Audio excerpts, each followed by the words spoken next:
Imagine for a moment that you could travel back in time, not to see dinosaurs or witness the birth of civilization, but to visit Earth 900,000 years ago. You're expecting to find our ancestors scattered across Africa, living their lives, hunting, gathering, surviving. But when you arrive, something's terribly wrong. You search for days, weeks, months. You comb through forests and grasslands, check cave systems and river valleys, and what you find is horrifying. There are barely any humans left. Not thousands, not tens of thousands, just 1,280 breeding individuals clinging to existence on the entire planet.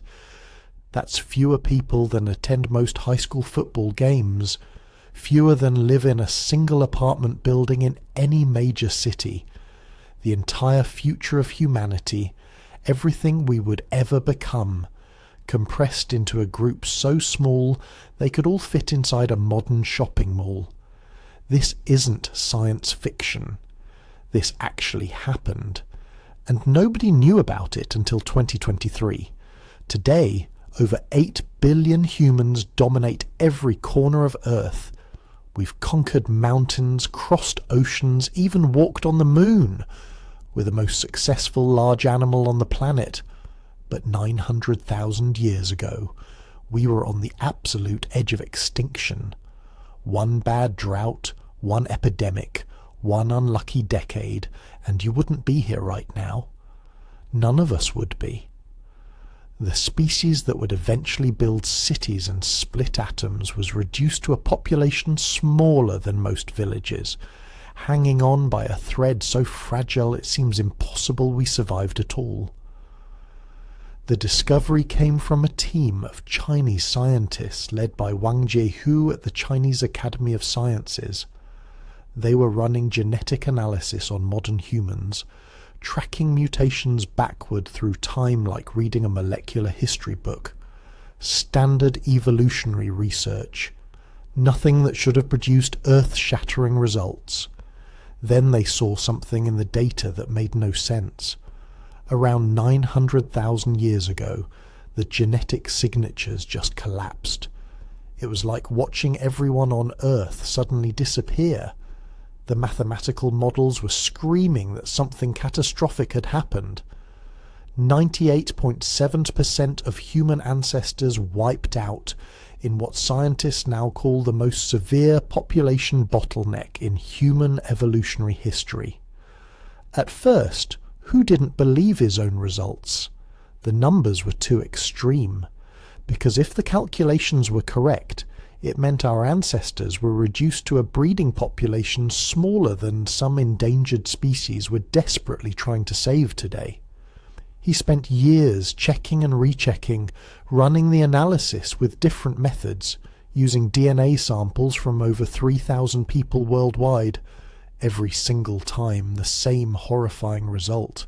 930,000 years ago, humanity almost ended, and the survivors stayed at critically low numbers for 117,000 years. Let that sink in. 117,000 years. That's longer than modern humans have existed as a species. For reference, all of recorded human history, from the first cities to the internet, spans only about 6,000 years. Our ancestors survived at the brink of extinction for 20 times longer than the entire span of human civilization. By the way, if you're listening to this while falling asleep or during your morning routine, drop a comment and let me know where you're watching from and what time it is. I love seeing Berlin at breakfast, Tokyo at midnight, and New York at bedtime all in the same thread. Now back to the mystery. So what could have possibly caused this near-extinction event? What force was powerful enough to wipe out 98.7% of human ancestors? And even more mysterious, how did that tiny group of survivors hold on for over 100,000 years when every mathematical model says they should have died out? The timing gives us a crucial clue. 900,000 years ago puts us right in the middle of the early Middle Pleistocene transition, when Earth's climate went completely haywire. Ice ages intensified, sea levels plummeted, and in Africa, where our ancestors lived, the climate transformed from lush woodland into harsh, arid wasteland. But was climate change enough to nearly erase humanity from existence? Some scientists think there's more to the story. Others point to massive volcanic eruptions, catastrophic droughts, or even the collapse of entire ecosystems. The evidence is written in our DNA, but reading it correctly has taken decades of scientific detective work. What makes this discovery so mind-bending is that every single person alive today carries the genetic signature of those 117,000 years of survival. The bottleneck left molecular scars in our chromosomes. It's why humans have unusually low genetic diversity compared to other species. It's why chimpanzees, who live in scattered groups across Africa, have more genetic variation than all 8 billion humans combined. We're all descendants of those 1,280 survivors who refused to give up when survival seemed impossible. The story of what happened 900,000 years ago is the most important story never told. It's humanity's greatest survival tale, and we're only beginning to understand it. In this investigation, we'll explore the cutting-edge genetic evidence, examine the climate catastrophe theory, investigate alternative explanations, and try to answer the ultimate question: what really happened during the day humanity almost vanished? Your DNA is telling a story. Right now, at this moment, encoded in the 3 billion letters of your genetic code, there's evidence of a catastrophe so complete, so devastating, that it nearly ended the human story before it had really begun. And until 2023, we couldn't read it. Here's the thing. For decades, anthropologists had noticed something weird about the human fossil record. Between about 900,000 and 600,000 years ago, human fossils basically disappear. Not everywhere, not completely, but the drop-off is dramatic. You go from finding hominin remains scattered across Africa and parts of Asia to almost nothing. It's like someone turned off the tap. For a while, scientists figured this was just bad luck. Fossilization is rare. Maybe the fossils just haven't been found yet. Maybe early humans were living in places where preservation was poor. Maybe we just needed to keep digging. Except the gap kept getting weirder. Other animal species from the same period showed up just fine in the fossil record. You could find ancient elephants, ancient pigs, ancient antelopes, but humans vanished. It was like we'd left the planet for a few 100,000 years and then mysteriously returned. Some researchers started calling it the Middle Pleistocene Gap, a mystery written in absence, in what wasn't there instead of what was. But nobody could prove what had happened. Fossils tell you where organisms died. They don't tell you where they didn't die, don't show you the populations that were too small to leave many remains. You can't prove a negative with rocks and bones. Then in 2023, a team of researchers led by Wang Jiehu, Peng Yuan Feng, and Nick Patterson published something that changed everything. They weren't digging in the dirt. They weren't searching ancient caves for fragments of bone. They were looking in the last place anyone expected to find evidence of an event. 900,000 years old. They were looking at us, at modern human DNA. The paper was dense, technical, filled with mathematical models and computational analysis. But buried in those equations was a discovery that would rewrite our understanding of human history. Using a sophisticated analytical method called fit-coal, they had found evidence of a population bottleneck so severe, so prolonged, that it should have driven our ancestors to extinction and we'd been carrying the proof around in our cells this entire time. Here's how it works. Your genome, every human genome, is like an archaeological record, not of individuals but of populations. Every time two people have a child, their DNA gets shuffled, recombined in new ways. Most changes are tiny, neutral mutations that don't affect survival either way. They're just there, genetic noise accumulating generation after generation. When a population is large and diverse, you get lots of these mutations spreading through the gene pool in complex patterns. Different lineages diverge, interbreed, create a rich tapestry of genetic variation. You can think of it like a forest. In a healthy forest, you've got trees of all different ages. Ancient giants, hundreds of years old, mature adults, young saplings, recent sprouts. The variation tells you the forest has been there for a long time, thriving, reproducing continuously. But when a population crashes, something else happens. Most of those genetic lineages just vanish. Only a few survive, and when the population recovers, all that future genetic diversity has to come from those few survivors. It's like a forest fire that kills everything except a handful of trees in one protected valley. When the forest grows back, every single tree is descended from those survivors. The genetic record becomes simpler, less diverse, marked by a sharp discontinuity where everything changed. This is what geneticists look for when they're hunting for ancient bottlenecks. Patterns of reduced diversity. Genetic lineages that all converge on a narrow window of time. Signatures of rapid expansion after a period of constraint. The math is complicated, but the principle is straightforward. Big populations leave big genetic footprints. Small populations leave small genetic footprints. And a population that crashed and then recovered leaves a very specific kind of footprint. But here's the challenge. You're trying to read these signals after hundreds of thousands of years of additional evolution, migration, interbreeding, and change. It's like trying to read a message that's been written over, erased, written over again, partially destroyed, and then reconstructed from fragments.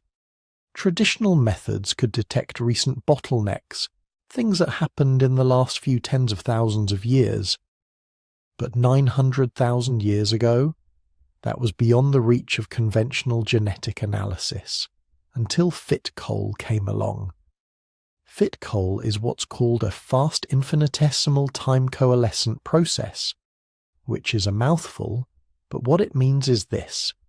Instead of trying to track individual genetic lineages backward through time, which becomes impossibly complex after a certain point, fit coal looks at the overall patterns of genetic diversity across entire genomes.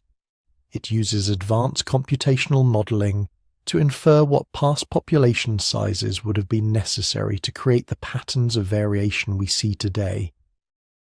Think of it like being a detective who arrives at a crime scene centuries after the crime. You can't interview witnesses.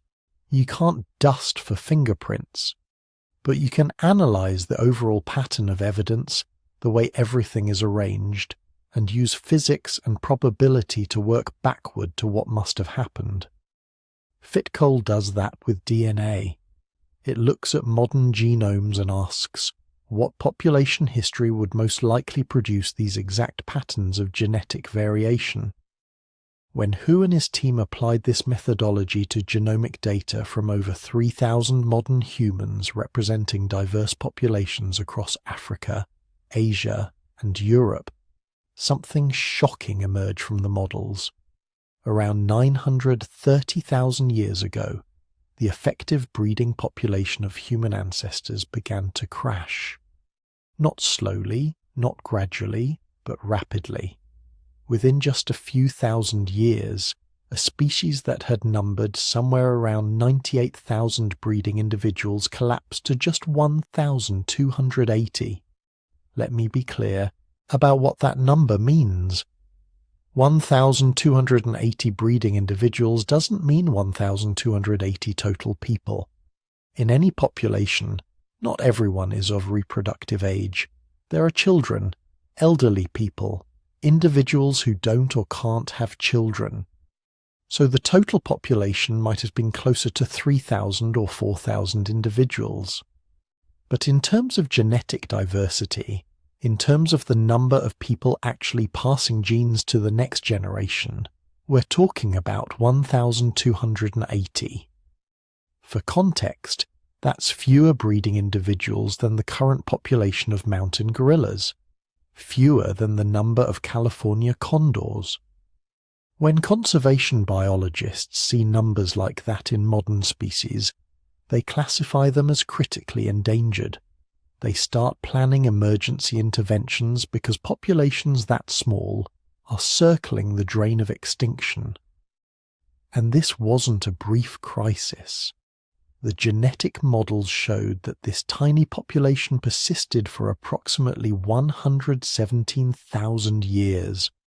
Not centuries, not even millennia, but more than 100,000 years of living on the absolute knife edge of extinction. The team ran the numbers over and over, testing different assumptions, checking for errors, making sure they weren't seeing patterns that didn't actually exist. But the signal was clear, consistent, unmistakable. Human ancestors went through a bottleneck so severe that it should have killed them, and somehow, impossibly, they survived. When the paper was published, the scientific community went into an uproar.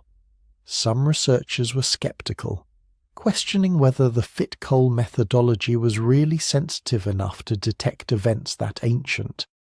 Could genetic patterns really preserve information across such vast timescales? Weren't there other explanations for reduced genetic diversity? Others pointed out that the timeline matched perfectly with that mysterious gap in the fossil record. Maybe humans didn't suddenly become unfossilizable 900,000 years ago. Maybe there just weren't many humans around to fossilize. A population of 1,280 breeding individuals scattered across Africa wouldn't leave many fossils. You'd expect to find almost nothing from that period. Which is exactly what we find. Some critics argued that population structure could explain the patterns. Maybe humans weren't actually reduced to 1,280 individuals globally. Maybe different populations had been separated, making them look less diverse than they really were. But the genetic models accounted for that. The signal wasn't just reduced diversity. It was reduced diversity combined with specific patterns that indicate an actual bottleneck, a genuine collapse in population size. The debate continues. Science works like that. One study, even a groundbreaking one, isn't the final word. Other teams are analyzing the data, developing their own models, testing alternative explanations. But as of now, the bottleneck hypothesis remains the best explanation for the genetic patterns we observe, and it solves so many mysteries simultaneously. The missing fossils, the unusual patterns of genetic diversity in modern humans, the fact that all humans share certain rare genetic features, like the chromosomal fusion I mentioned earlier, that should only exist if we all descended from a very small ancestral population. Most intriguingly, it explains something that had puzzled geneticists for years. Why is human genetic diversity so low compared to other great apes? Chimpanzees, our closest living relatives, have about twice the genetic diversity of humans despite having a much smaller current population. Gorillas show even more variation. For years, this made no sense. Humans number in the billions. We're spread across every continent. We should be the most genetically diverse primate on Earth. Instead, we're among the least diverse. The bottleneck explains everything. We're not diverse because 900,000 years ago, we almost went extinct. And when you squeeze an entire species through a population of 1,280 breeding individuals, you lose genetic diversity forever. Those lost genetic lineages can never be recovered. They're gone, erased from our species' genetic heritage. What we have today, all our genetic variation, all our diversity, it all descends from those 1,280 survivors and whatever genetic variation they happen to carry. In a very real sense, every human alive today is related. Not in some distant, abstract way, but genuinely, traceably related. We're all cousins, all descended from that tiny group of survivors who made it through 117,000 years of near extinction. The genetic evidence is written in every cell of your body. But the evidence raised another question, one even more disturbing than the bottleneck itself. What caused it? What could possibly drive human populations from 98,000 breeding individuals down to 1,280? What kind of catastrophe could be so widespread, so prolonged, so devastating that it nearly erased humanity from the planet? The genetic analysis could tell us when it happened. It could tell us how severe it was. It could tell us how long it lasted. But it couldn't tell us why. For that, scientists had to look elsewhere. To climate records locked in ancient ice. To geological evidence of past catastrophes. To computer models of prehistoric environmental change. And what they found was terrifying. So what could possibly drive humanity to the brink of extinction? What kind of disaster could reduce our ancestors from hundreds of thousands to just 1,280 breeding individuals? The leading theory points to something that sounds almost mundane until you understand the scale. Climate change. But not the kind we talk about today, not a few degrees of warming over a century. We're talking about a fundamental restructuring of how Earth's climate system operates, a transformation so profound that it made most of the planet uninhabitable for humans. The event is called the mid-Pleistocene transition, and it changed everything. Picture Earth about 1 million years ago.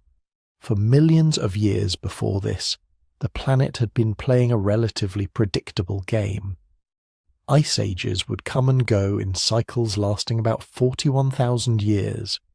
These cycles were driven by wobbles in Earth's orbit and tilt, what scientists call Milankovitch cycles. Every 41,000 years the planet would cool down, ice sheets would expand from the poles, sea levels would drop, then things would warm up again, ice would retreat, and life would return to the newly exposed lands. Your ancestors has been dealing with these cycles for hundreds of thousands of years. They knew how to read the signs. When the climate started cooling, they'd migrate to warmer refuges. When it warmed again, they'd expand back into previously frozen territories. It wasn't easy, but it was manageable, predictable, the rhythm of life on a dynamic planet. Then, around 1.2 million years ago, something started going wrong. The 41,000-year cycle began breaking down. At first, the changes were subtle. Some cold periods lasted a bit longer than expected. Some warm periods were a bit shorter. But over tens of thousands of years, the pattern became clear.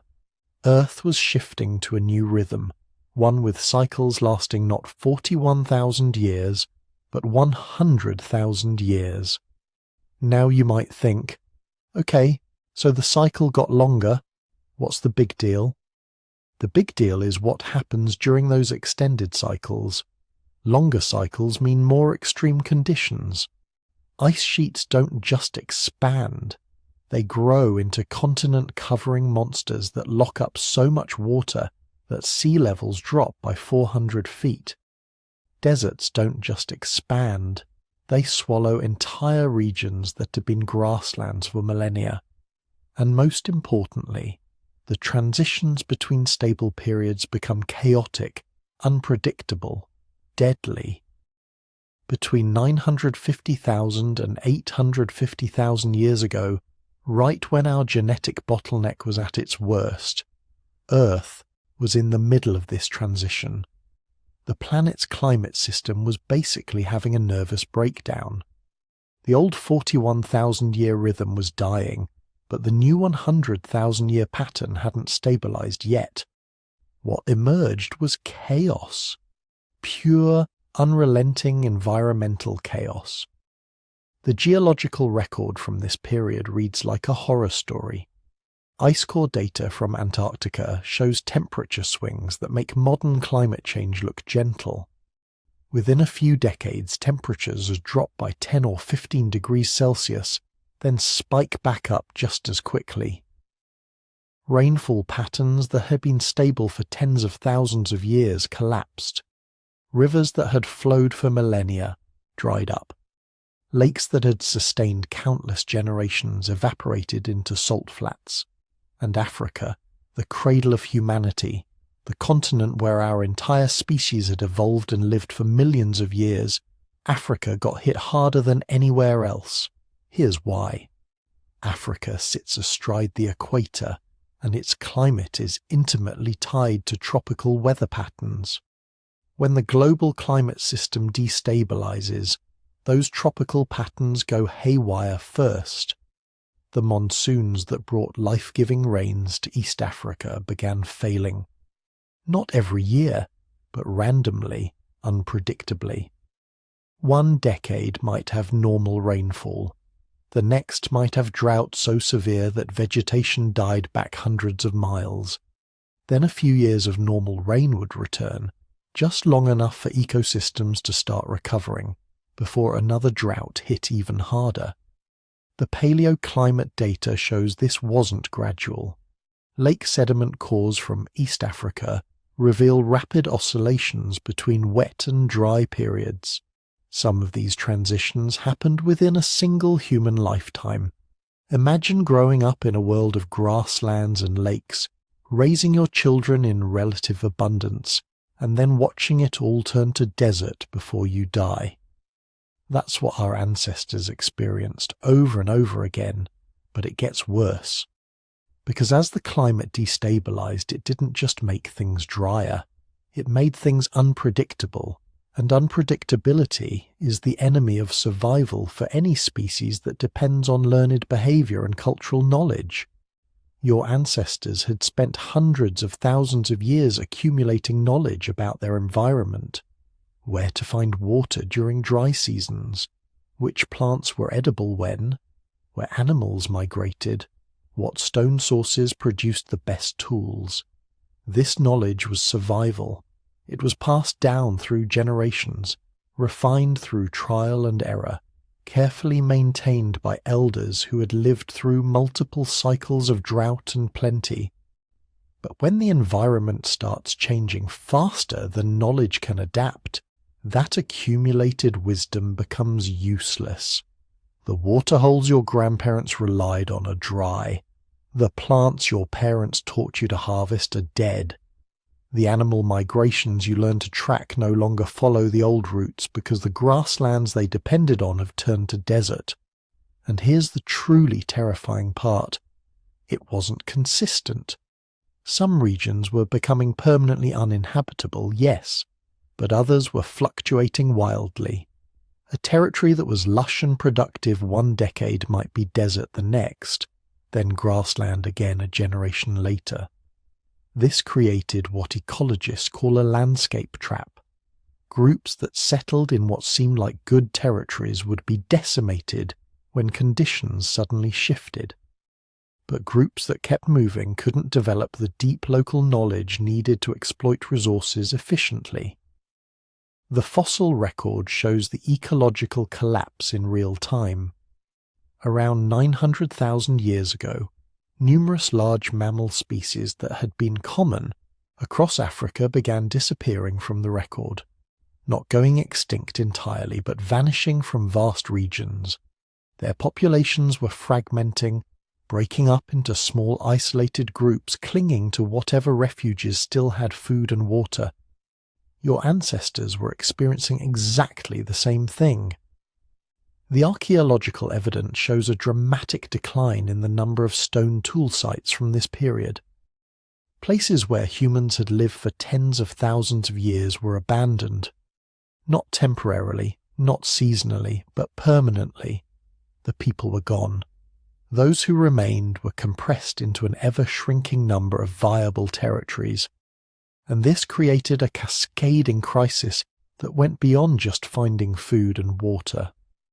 When populations get squeezed together, they start competing for resources.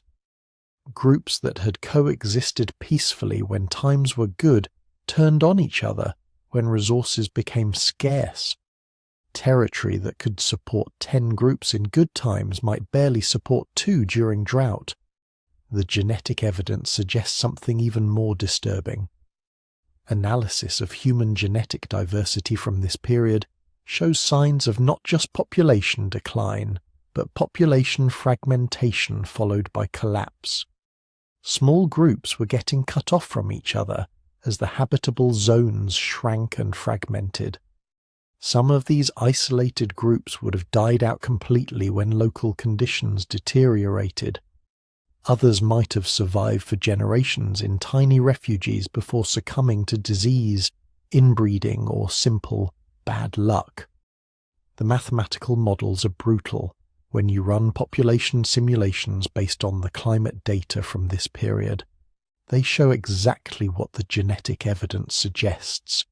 Rapid crashes, brief recoveries, followed by even steeper crashes, over and over for tens of thousands of years, each crisis eliminating more groups, shrinking the overall population further, like a ratchet that only turns one direction, toward extinction. But here's what makes the mid-Pleistocene transition different from previous climate events. It wasn't just a matter of the planet getting colder or drier. Those kinds of changes had happened before. What made this event unprecedented was the combination of extreme conditions and extreme instability. Previous ice ages had been challenging, but they followed predictable patterns. Animals and humans could adapt by migrating, by adjusting their behavior, by waiting it out. The mid-Pleistocene transition didn't give you time to adapt. It didn't follow rules. It was chaos, pure and simple. A planet-wide climate system breaking down and rebuilding itself while everything living on the surface struggled to survive the transformation. The geological evidence is written in layers of rock and sediment across Africa. Drill cores from ancient lake beds show repeated cycles of expansion and contraction. Thick clay layers representing deep lakes alternate with thin sandy layers representing dry periods when the lakes shrank to puddles or disappeared entirely, and the timing of these oscillations matches perfectly with the period of the human bottleneck. Ice cores from Antarctica tell a similar story. The oxygen isotope ratios, which reveal ancient temperatures, show wild fluctuations during this exact period. The temperature curve looks like a seismograph during an earthquake. Up, down, no stability, no predictability, just constant relentless change. Marine sediment cores from the ocean floor show massive influxes of dust from African deserts during this period. The dust is made of tiny particles of clay and silt, blown thousands of miles out to sea by winds raking across newly formed deserts. The more dust in the sediment, the more desert there was on land. And during the bottleneck period, the dust layers are thick. Africa was drying out on a continental scale. But perhaps the most compelling evidence comes from paleoclimate modelling. Scientists can now simulate ancient climate conditions using the same computer models that predict future climate change. When they run these models for the mid-Pleistocene transition, using known data about ice coverage, sea levels, and atmospheric composition, the results are sobering. The models show Africa experiencing exactly the kind of extreme climate instability that would create a population bottleneck. They show the monsoon systems failing. They show grasslands converting to desert at rates that would have been catastrophic for species that couldn't adapt quickly. They show the kind of environmental chaos that makes survival a matter of luck as much as skill. And here's the thing that keeps scientists up at night. The mid-Pleistocene transition lasted for hundreds of thousands of years. The bottleneck lasted for 117,000 years. But the worst phase, the absolute knife-edge period when humanity came closest to extinction, that probably lasted only a few thousand years. Just a few millennia when conditions became so extreme that the population crashed to its minimum. We don't know exactly what those few thousand years looked like. The geological resolution isn't fine enough to see decade-by-decade changes from 900,000 years ago. But we can imagine. We can picture the last few thousand survivors scattered across Africa in tiny bands, watching their world die around them, watching the rains fail year after year, watching their children starve, watching other groups disappear from territories they'd occupied for generations, and somehow, impossibly, they held on. For 117,000 years they held on. But here's where the theory gets complicated. Because while the climate catastrophe theory explains a lot, it doesn't explain everything. Other human species were living through the same climate chaos. Homo erectus populations in Asia were experiencing similar environmental pressures, so were other archaic humans in Europe. Yet they didn't show the same dramatic bottleneck in their genetic diversity. Why did our lineage get hit so hard? Why did we come so close to extinction when other human species survived the transition relatively intact? Some scientists think climate was only part of the story, that maybe there was another factor, another catastrophe that hit at the same time, something that made the climate disaster even worse, something that turned a survivable crisis into a near-extinction event, and they think they know what it might have been. Something that makes climate change look gentle by comparison. Something that, if it happened today, would bring our entire civilization to its knees within months. A supervolcano. Now here's where things get really terrifying, because climate change alone, as devastating as it was, might not explain everything. Some scientists think something else happened around 900,000 years ago, something sudden, violent and catastrophic enough to push an already stressed human population to the absolute brink of extinction. They think a supervolcano exploded. Not just any volcano. We're talking about an eruption so massive it would make every volcanic disaster in recorded history look like a firecracker. The kind of eruption that happens maybe once every few 100,000 years, if you're unlucky. The kind that doesn't just affect the region around it, but changes the entire planet's climate for years, maybe decades. Now, before you think this sounds like science fiction, remember that we actually have a recent example, well, recent in geological terms. 74,000 years ago, Mount Toba in Indonesia exploded in what's considered the largest volcanic eruption of the past 2 million years. It ejected an estimated 2,800 cubic kilometers of rock and ash into the atmosphere. That's enough material to bury the entire United States under a layer of volcanic debris 0.5 meter thick. The ash cloud spread across Asia, the Middle East, and parts of Africa. Layers of Toba ash have been found in ice cores from Greenland, in sediment cores from the Indian Ocean, even in cave deposits in East Africa thousands of miles away. But the ash was just the beginning. When Toba erupted, it injected massive quantities of sulfur dioxide into the stratosphere, up there, above the clouds where weather can't wash it away. The sulfur dioxide reacted with water vapor to form tiny droplets of sulfuric acid. Millions upon millions of these droplets, each one microscopic, but collectively forming a reflective veil that wrapped around the entire planet. For years afterward, this aerosol curtain blocked sunlight. Global temperatures dropped by as much as 3 to 5 degrees Celsius. Some models suggest regional cooling could have been even more extreme, up to 15 degrees in some areas.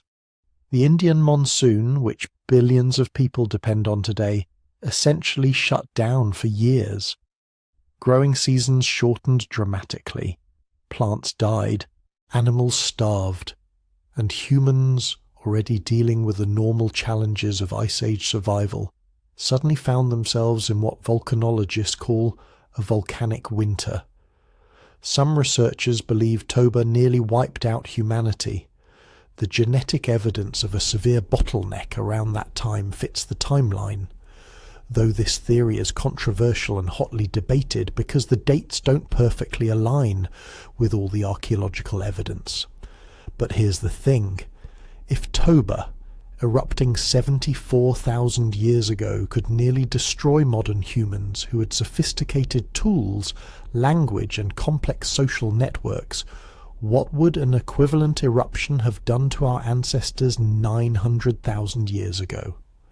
Ancestors who were far less technologically advanced, far more vulnerable to environmental stress, already living on the edge because of the climate crisis.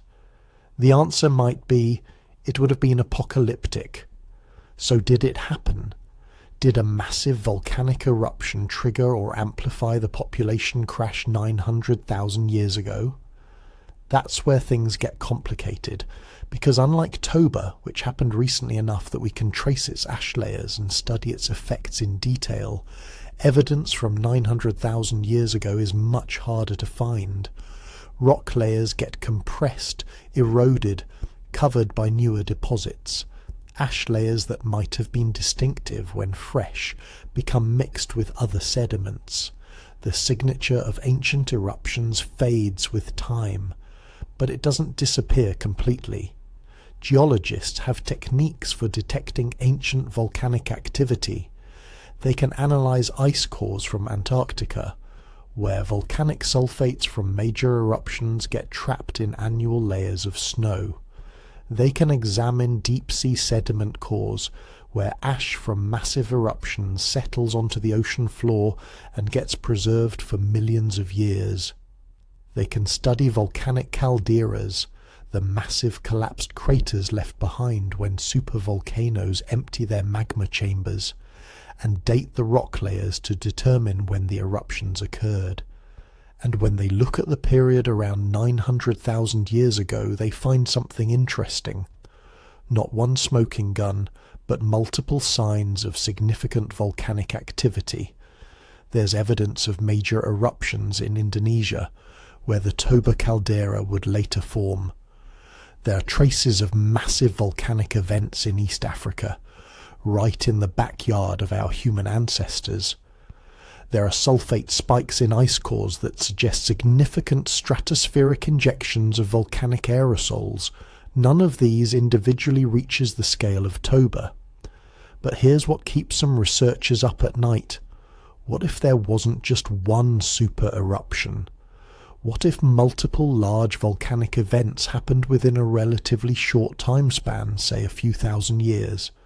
Each one individually might not be catastrophic enough to cause a mass extinction, but combined, erupting while the climate system was already stressed from orbital changes, they could have created a cascade of environmental disasters that pushed early humans to the absolute limit of survival. Think about what happens when a supervolcano erupts. First, there's the immediate blast zone. Everything within hundreds of kilometers gets buried under pyroclastic flows, superheated avalanches of gas and rock that move at hundreds of kilometers per hour. Nothing survives. Then comes the ashfall. Thick, heavy and abrasive volcanic ash collapses roofs, contaminates water supplies, destroys vegetation. Breathing it causes severe respiratory problems. Animals that try to eat ash-covered plants suffer internal injuries. The ash can fall thousands of kilometers from the eruption site, turning day into night, covering fertile lands with a sterile grey blanket that nothing can grow through. But that's still just the local and regional effects. The global catastrophe begins when the eruption column punches through the troposphere into the stratosphere. Up there, above the weather, sulfur dioxide gas spreads rapidly around the planet, forming that reflective aerosol curtain. Within months, global temperatures begin to drop. The drop isn't uniform. Some regions cool more than others. The disruption to atmospheric circulation patterns causes some areas to become much drier, others wetter. Monsoon systems, which billions of organisms depend on, either weaken or shift their patterns. Growing seasons shorten. In the worst affected areas, summer essentially doesn't happen. Temperatures that should reach 25 degrees Celsius barely make it to 15. Plants adapted to warm conditions die. Animals that depend on those plants starve. Predators that depend on those animals follow them into extinction. Now imagine you're one of those early humans already struggling with a climate that's been getting colder and drier for thousands of years. Your population is already stressed, already split into small groups clinging to whatever refuges still have reliable water and food. Then the volcano erupts. Maybe you're lucky and you're not in the immediate blast zone, but within days the ash starts falling. The sky turns grey, then black. Temperatures plummet. The water sources you depend on become contaminated with volcanic debris. The animals you hunt either die or migrate away looking for food. The plants you gather for supplementary nutrition die from lack of sunlight and the toxic compounds in the ash. You might survive the first year. You have knowledge, tools, the ability to plan ahead. You stockpiled food when times were good. You know how to find water even when sources are contaminated. You can make fire, build shelter, work together with your group, but the volcanic winter doesn't end after 1 year. The aerosols stay in the stratosphere for years. Each summer is colder than the last. Each winter pushes you closer to the edge. Children start dying from malnutrition and respiratory problems caused by breathing ash-contaminated air. The elderly, unable to withstand the cold, succumb to hypothermia. Even the strong adults are weakening, their immune systems compromised by constant stress and inadequate nutrition. After 3 years, maybe 4, your group of 30 is down to 15. After 5 years, you're down to 8. The group in the next valley over, the one you traded with occasionally, went silent last winter. You assume they're all dead. Another group, further away, sent a messenger last summer asking for help. You had nothing to give them. You don't know if they survived. This is what a supervolcano can do. And if one erupted during the climate crisis 900,000 years ago, it could easily explain why human populations crash so dramatically. But here's where the hypothesis gets even more disturbing. What if it wasn't just one eruption? What if, during that critical period when humans were already struggling, the planet experienced a volcanic pulse, multiple large eruptions occurring within a few thousand years of each other? This isn't unprecedented. We know from geological records that volcanic activity tends to cluster. There are periods of intense activity followed by long, quiet intervals. The mechanisms are complex, involving changes in tectonic stress patterns, fluctuations in magma generation rates, even feedbacks where one eruption can trigger others by redistributing pressure in the Earth's crust. If 900,000 years ago happened to coincide with one of these high-activity periods, early humans would have faced a nightmare scenario. Just as they were beginning to recover from one volcanic winter, another eruption would plunge them back into crisis. Populations that had barely survived the first event would be decimated by the second. Refugees that had supported small groups through one disaster would fail during the next. The archaeological record from this period is frustratingly sparse. We don't have enough fossil sites, enough stone tools, enough preserved remains to reconstruct exactly what was happening to human populations year by year. But what we do have is suggestive. There's a dramatic reduction in the number of archaeological sites. The sites that do exist from this period tend to be in very specific locations. Caves near permanent water sources, coastal areas where marine resources provided a buffer against terrestrial ecosystem collapse, highland regions that might have escaped the worst of the volcanic winters because they were already adapted to cold conditions. This is exactly the pattern you'd expect if a volcanic catastrophe had struck. Humans retreating to the most reliable refuges, abandoning territories that had become uninhabitable, consolidating into smaller and smaller groups as the death toll mounted. But there's a problem with the supervolcano hypothesis. A big one. We haven't found definitive evidence of an eruption large enough to cause a global catastrophe at exactly 900,000 years ago. The volcanic activity we can detect from that period consists of multiple moderate to large eruptions, but no single super eruption on the scale of Toba. This doesn't disprove the hypothesis, because volcanic evidence from nearly 1 million years ago is incomplete. Major eruptions in certain locations might leave little trace if the ash was deposited in areas that have since been heavily eroded or covered by newer rock layers. But it does mean we can't say for certain that a supervolcano caused the bottleneck. What we can say is that volcanic activity definitely would have made the climate crisis worse. Even moderate eruptions, if they occurred during a period when climate was already stressed, could push ecosystems past critical tipping points. The combination of orbital forcing driving climate change, plus volcanic aerosols amplifying the cooling, plus the direct effects of ashfall on local ecosystems, could easily have created the catastrophic conditions necessary to reduce human populations to the brink of extinction. Some researchers go further. They suggest that volcanic eruptions might have triggered the chromosome fusion that marks all humans today. High levels of volcanic ash contain fluoride and other compounds that can damage DNA. If early human populations were exposed to volcanic ashfall over extended periods, it might have increased mutation rates, creating the conditions under which a major chromosomal rearrangement could occur and spread through the population. This is speculative, extremely controversial, and lacks direct evidence.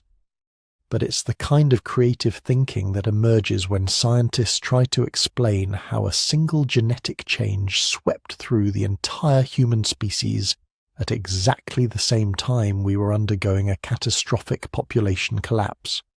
The truth is, we may never know exactly what role volcanic activity played in the crisis 900,000 years ago. The evidence is too fragmentary, the timeline too uncertain. But what we do know is sobering. We know that supervolcanoes are real and that they can cause global catastrophes. We know that when they erupt during periods of climate stress, the effects are amplified. We know that early human populations were small, vulnerable, and living on the edge of what was environmentally possible. And we know that somehow, despite everything, whether it was volcanic winters or climate change or both working together, a tiny remnant of humanity survived.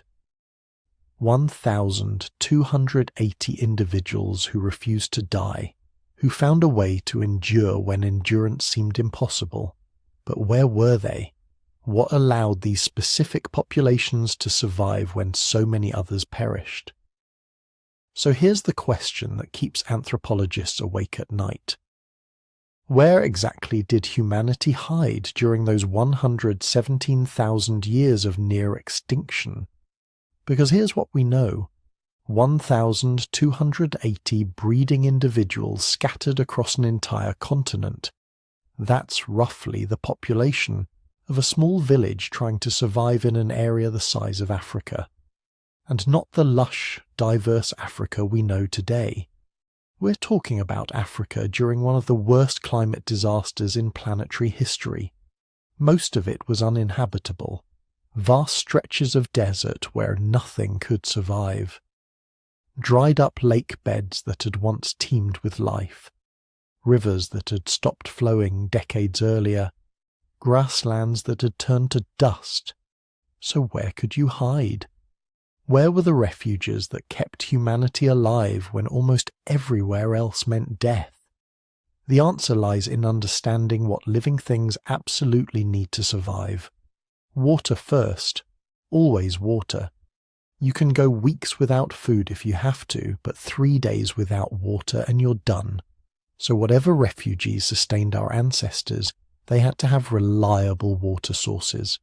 Not just during the wet season, but year-round, decade after decade, century after century, even during the worst droughts. This immediately narrows down the possibilities. Most of Africa during the Bottleneck would have been completely dry for months at a time, but some places, very specific places, would have retained water even when everything around them was dying. Underground aquifers feeding permanent springs, deep lakes that held water even when smaller bodies evaporated, coastal areas where fog and sea spray provided just enough moisture, river valleys where the last trickles of water concentrated into pools that never quite dried up. The most likely refuge zones were probably along the coasts, not the beaches themselves, but the interface zones where land meets sea. These areas would have provided multiple advantages. First, water from coastal springs and fog condensation. Second, food from the ocean, shellfish, fish, seaweed, resources that don't depend on rainfall. Third, and this is crucial, a linear geography that made it easier for small groups to maintain contact. Think about it. If you're living inland, other human groups could be in literally any direction, hundreds of miles away across hostile territory.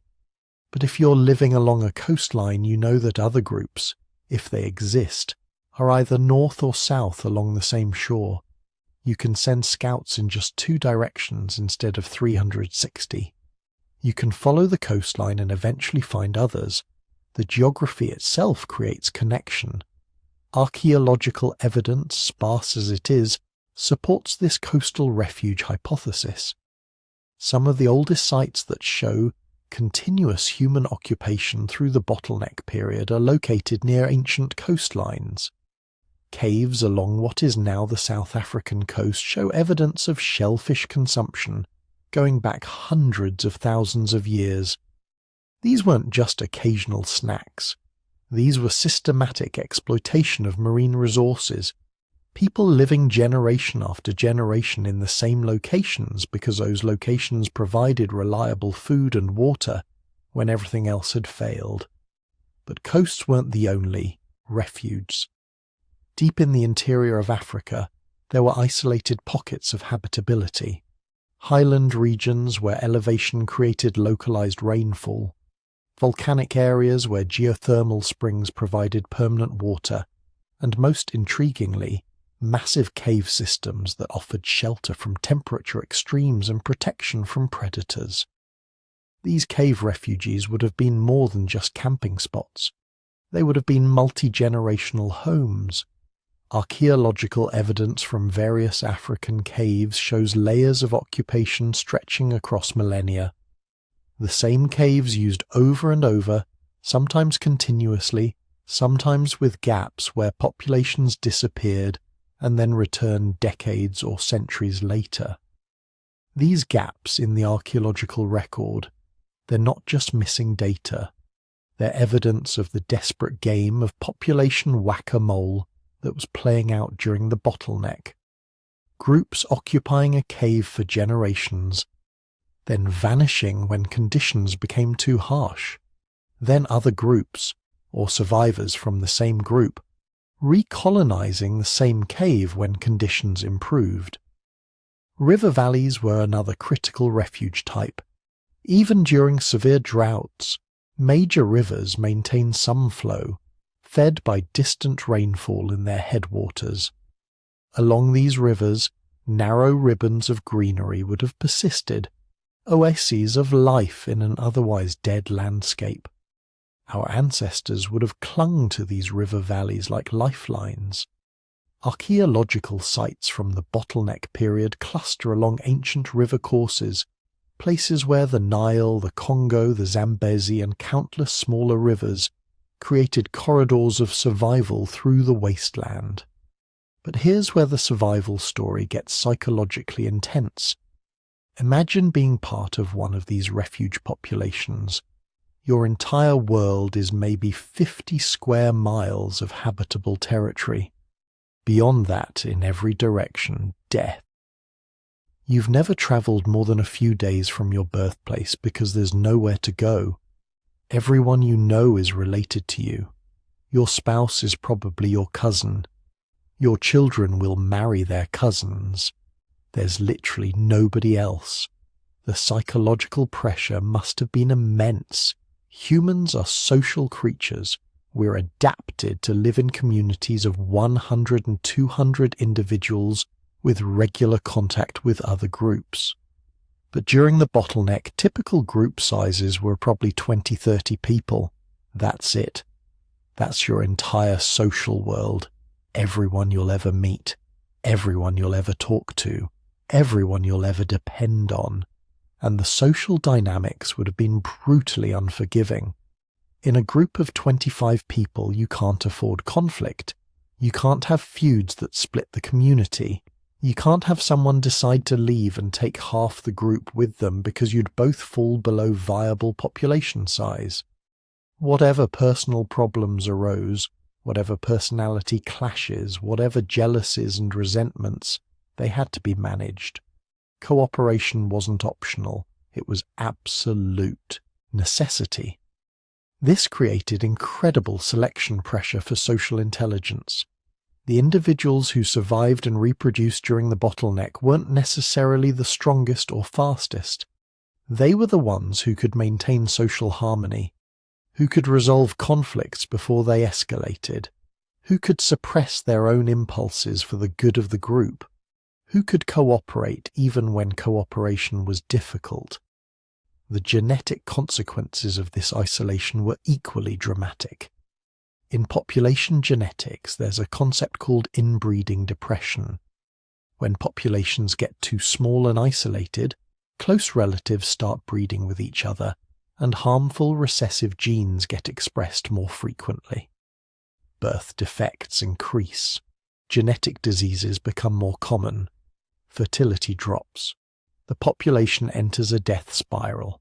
Somehow our ancestors avoided this fate, but only barely. The genetic evidence shows we did suffer significant inbreeding. Every person alive today carries recessive genetic variants that would have become much more common during the Bottleneck, but we survived because those 1,280 breeding individuals weren't all in one place breeding with their siblings. They were distributed across multiple refuge populations, and critically, those populations maintained enough contact to exchange mates occasionally. This mate exchange would have been the most important activity in any refuge community. Not hunting, not gathering, not tool-making. Finding ways to connect with other groups and exchange breeding partners. Because every community would have understood, probably not in our modern genetic terms, but through generations of hard experience, that too much inbreeding led to weaker children. Fewer births, more deaths, group extinction. So they would have sent out scouts, young men and women travelling along coastlines, up river valleys, across the least hostile stretches of terrain, searching for other groups, These journeys would have been incredibly dangerous. Travel meant leaving the safety of known territory. It meant crossing areas with limited water and food. It meant exposure to predators and the elements. Many scouts probably never returned, but some did. And when they found another group, the meetings would have been momentous. Two communities who maybe hadn't seen outsiders in generations suddenly in contact. These encounters would have been opportunities for genetic exchange, trade, information sharing, stories about conditions in other areas, knowledge about water sources and food resources, new techniques and technologies, and most importantly, marriage partners. The archaeological evidence for these connections is tantalizing. Stone tools from coastal regions show up in inland sites hundreds of miles away. Raw materials from highland areas appear in lowland locations. This isn't random distribution. This is trade, systematic movement of goods across long distances. And trade means contact. It means networks. It means that even during the worst of the bottleneck, human groups weren't completely isolated. They were maintaining tenuous connections across vast distances. These connections might have been maintained through what anthropologists call down-the-line exchange. Group A trades with Group B trades with Group C trades with Group D. Resources move along the chain, but no single individual travels the entire distance. This kind of network could maintain genetic and cultural connections across thousands of miles without requiring any individual to make impossibly dangerous journeys. But some refuge populations probably did become completely isolated, cut off from all contact with other groups for generations, maybe centuries. These populations would have faced the harshest genetic consequences: rapid loss of diversity, accumulation of harmful mutations, declining fertility. Most of these isolated populations probably went extinct. They became evolutionary dead ends, branches of humanity that didn't make it through the bottleneck. The fossil record hints at this. There are gaps, mysterious absences in the archaeological timeline, sites that show occupation, then abandonment, then nothing for thousands of years. These gaps probably represent local extinctions, refuge populations that held on for centuries but ultimately couldn't sustain themselves. The network survived, but individual nodes kept failing. Meanwhile, the survivors were adapting. The refuge populations that made it through the bottleneck weren't just hanging on. They were innovating, developing new survival technologies that would prove crucial when the climate finally began to improve. The harsh conditions created a kind of evolutionary pressure cooker. Every improvement in tool-making, food processing, or social organization provided immediate survival advantages. Some of the most important innovations probably emerged during this period. Better fire control, techniques for maintaining embers during long journeys between refuge sites, improved food storage, methods for preserving meat and plant materials during scarce periods, advanced tool-making, creating more efficient cutting implements from limited raw materials, and most critically, enhanced social technologies, systems for maintaining cooperation and knowledge transfer across generations. But perhaps the most profound adaptation was psychological. The refuge populations that survived weren't just physically adapted to harsh environments. They were mentally adapted to uncertainty, to constant crisis, to the knowledge that any year might bring catastrophe. This psychological resilience, this ability to maintain hope and cooperation, even when conditions seemed hopeless, might be the most important legacy of the bottleneck. Because here's the thing about living through 117,000 years of near extinction. It's not just a few bad decades. It's not even a few bad millennia. It's thousands of generations born into crisis, living in crisis, dying in crisis. The refuge populations would have had no memory of better times, no oral traditions about an ancient golden age when life was easy. They would have simply accepted that life was hard, that survival was uncertain, and that every day you stayed alive was a victory, and yet they kept going. Generation after generation, century after century, millennium after millennium, small groups of humans clinging to tiny refuges in a hostile world, but never giving up. Always finding ways to survive just one more year. Always sending out scouts to find other groups. Always maintaining the networks and connections that kept genetic exchange possible. Always innovating and adapting and cooperating. These weren't just survivors. These were the most resilient humans who had ever lived, forged by conditions that would have destroyed any other species, tested by a crisis that lasted longer than all of recorded human history, and somehow, impossibly, they made it through. The refugees were scattered across Africa, tiny islands of habitability in a sea of death, but they held. The populations crashed to numbers that should have meant extinction, but they survived. And when the climate finally began to improve, when the rain started returning and the grasslands began to recover, these refuge survivors were ready to explode back across the landscape. But they weren't the same species that had entered the bottleneck. They had been transformed. Now here's where this story takes a turn that's going to mess with your head.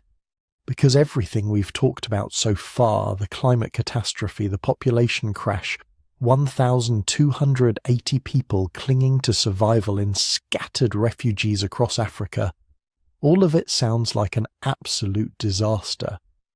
The worst thing that could have happened to our species. And it was. But it might also have been the best thing that ever happened to us. I'm serious. That bottleneck, those 117,000 years of near extinction, might be the reason you can do calculus, compose symphonies, or even just figure out how to navigate a new city using a map. The crisis that almost killed us might have been the evolutionary pressure cooker that made us human. Let me explain the paradox. In normal times, evolution is lazy. Not actually lazy, but conservative. When a species is doing well, when populations are large and stable and resources are abundant, there's no strong pressure to change. Sure, evolution still happens. Random mutations occur. Some individuals are slightly better adapted than others, but the differences are subtle. Natural selection operates slowly. A species can coast for millions of years with only minor modifications. But put that same species through a crisis, through 117,000 years of barely surviving, and evolution stops being lazy. It becomes ruthless. Every generation becomes a test. Every individual either has what it takes to survive in these new horrific conditions, or they don't make it. The ones who survive aren't just lucky, they're different.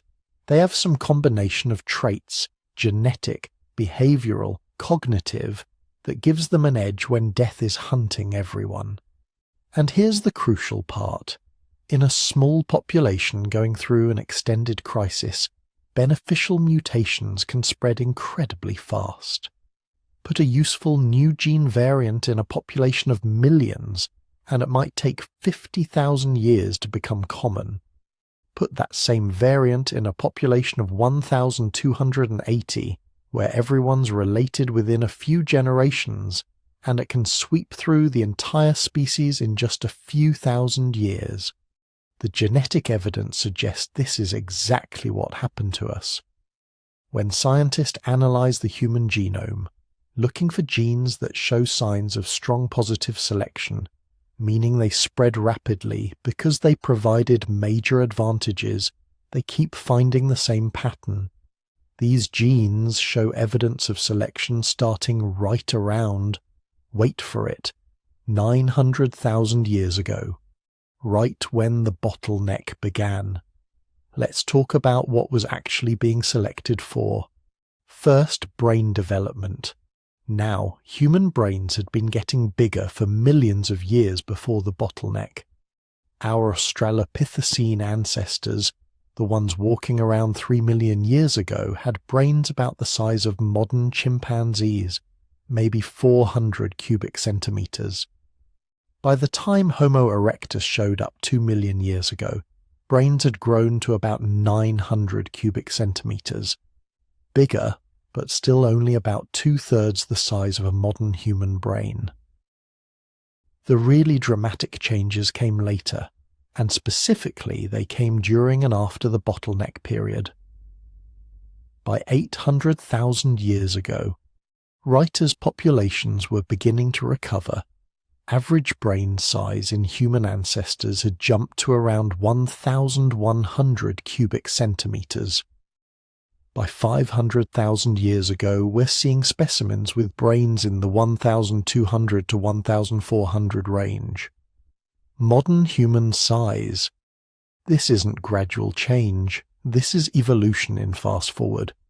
But it's not just size, the shape was changing too. Modern human skulls are distinct. We have high foreheads, reduced brow ridges, and most importantly, expanded frontal and parietal lobes. These are the brain regions responsible for abstract thinking, planning, problem-solving, language processing, the parts that make us cognitively human. And the archaeological evidence suggests these changes were happening right alongside the population recovery. Now, growing bigger brains is expensive. Metabolically, your brain uses about 20% of your body's energy, despite being only 2% of your body weight. For a species barely surviving, where every calorie matters, spending more energy on brain tissue only makes sense if those bigger brains are providing serious survival advantages. So what were those advantages?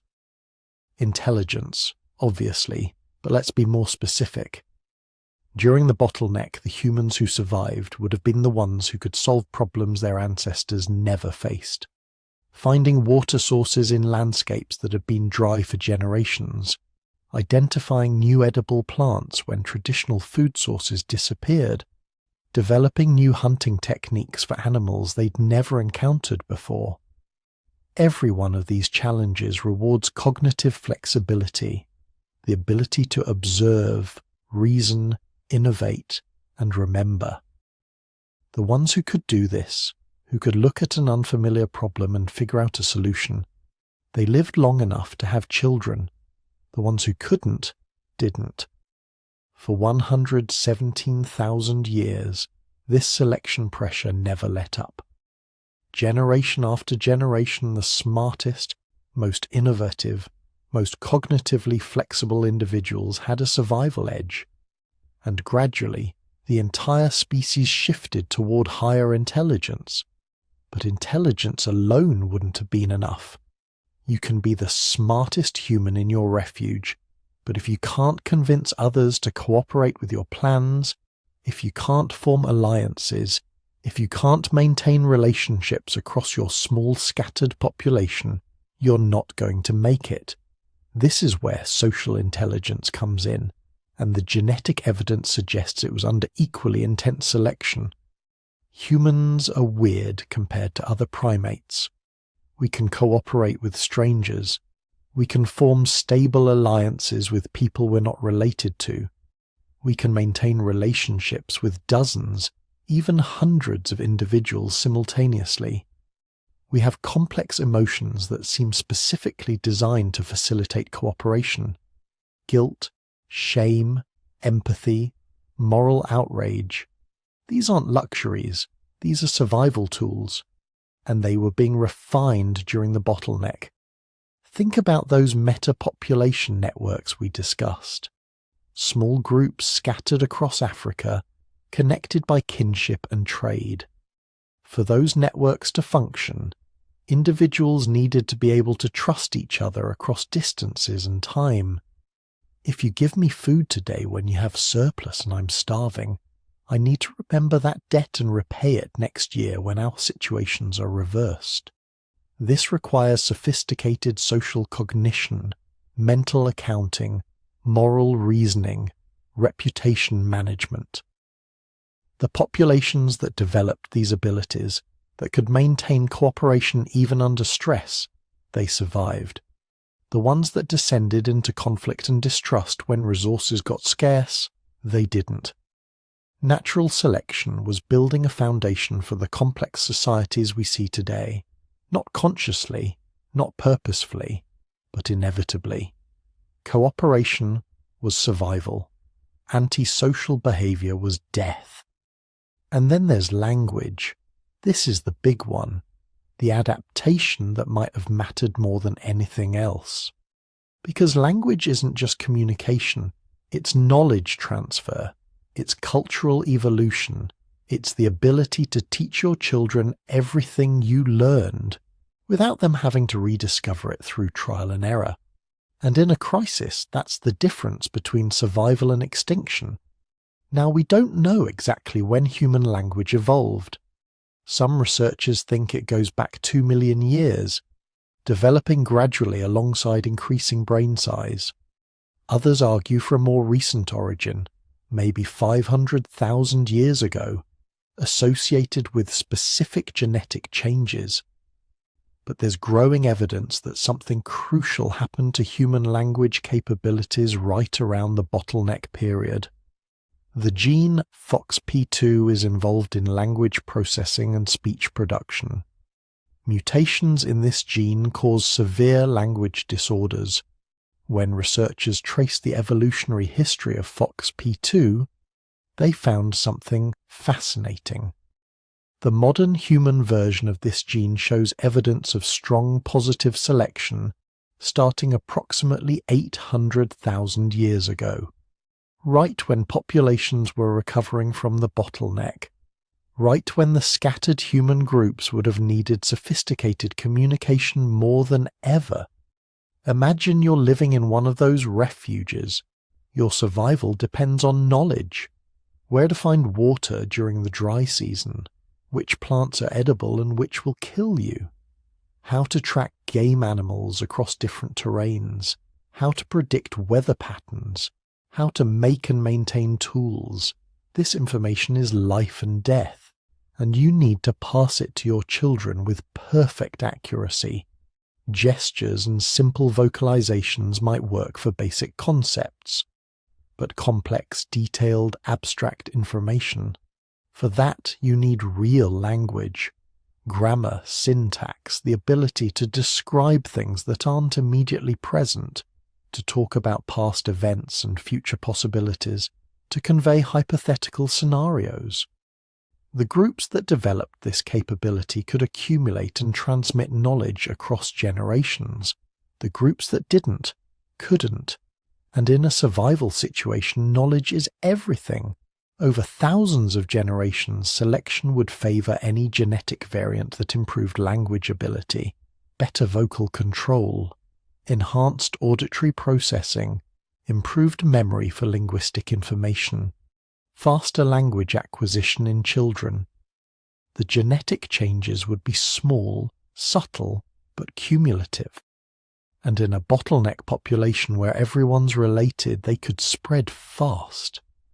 By the time the population began recovering, our ancestors might have possessed something approaching modern human language. Not necessarily the same as what we speak today, but fundamentally similar, complex, grammatical, capable of expressing abstract concepts. This would explain something that's always puzzled anthropologists, how quickly human technology and culture evolved after the bottleneck. From about 800,000 years ago onward, we see archaeological evidence of increasingly sophisticated behavior, more complex tools, controlled use of fire becoming universal, the first evidence of systematic hunting of large game, long-distance trade in raw materials like obsidian and ochre, and eventually, as we discussed, the emergence of symbolic behavior, burial practices, possibly art and ritual. This is all happening at a pace that would have been impossible without sophisticated language to facilitate knowledge transfer. But here's what really drives the point home. When geneticists compare modern human populations from around the world, we all show remarkably similar cognitive capabilities.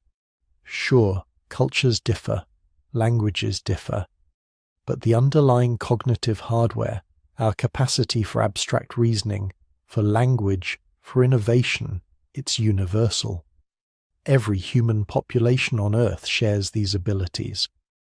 And the most likely explanation is that they were already present in the bottleneck population. They were selected for so strongly during those 117,000 years that they became fixed, universal traits of our species. We're all descendants of people who are smart enough, social enough, and verbally sophisticated enough to survive the worst environmental crisis in human history. Those traits aren't just part of our genetic heritage. They're the foundation of everything that makes us human.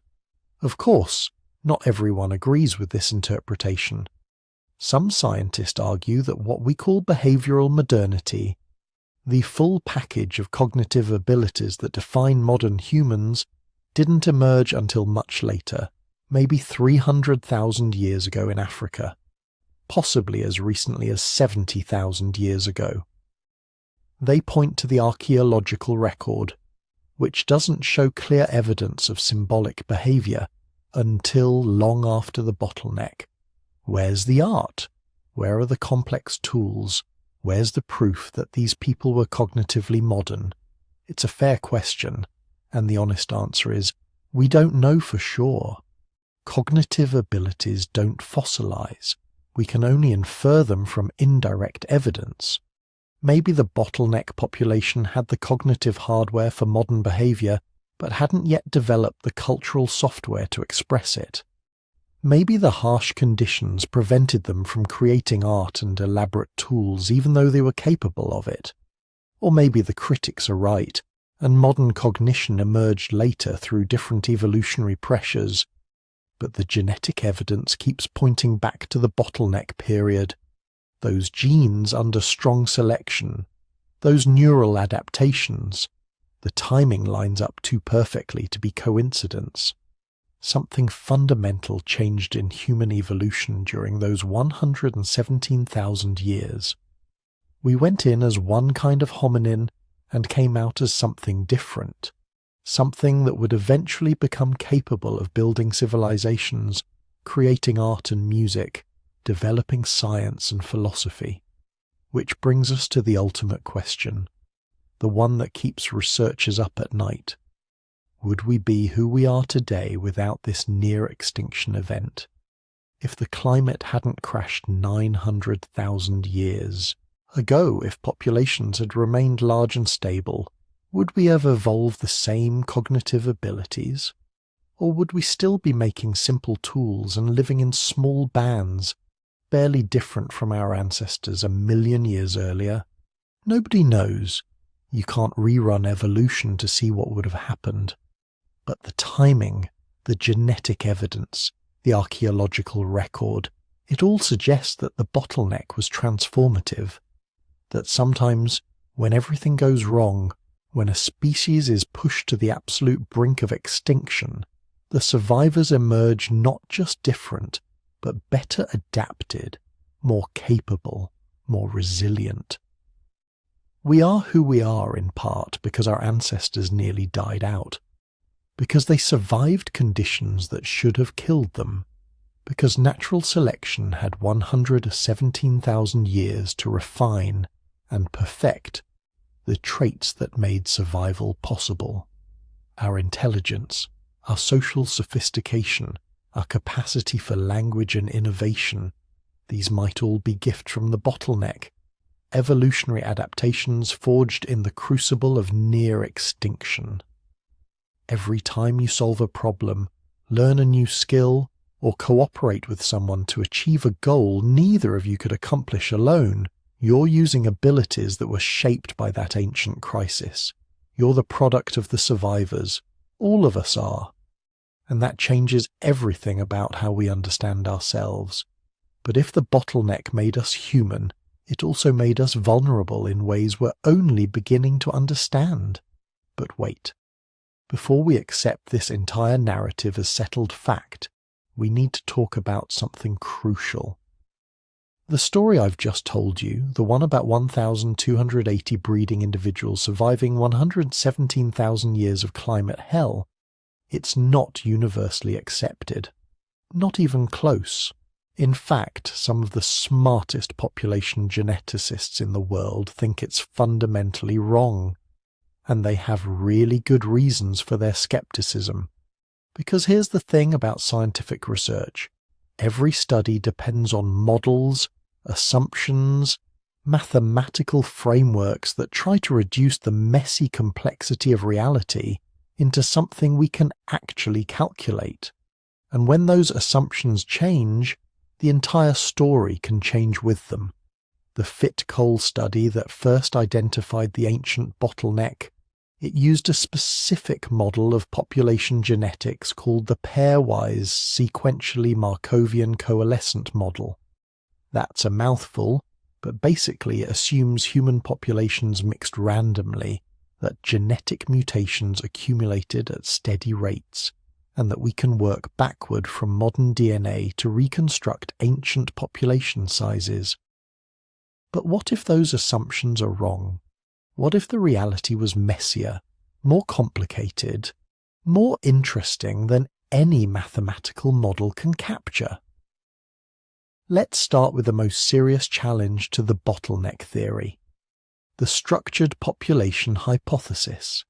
Some researchers argue that what looks like a dramatic population crash might actually be something completely different. Population structure. Imagine this. 900,000 years ago, you don't have one big African population that suddenly crashes. Instead, you have multiple separate populations that have been isolated from each other for thousands of years.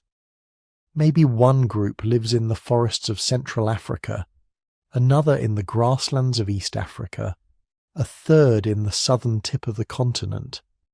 These groups rarely interbreed.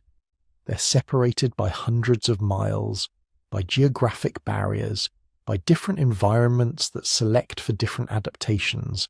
They're evolving independently, accumulating different mutations, becoming genetically distinct.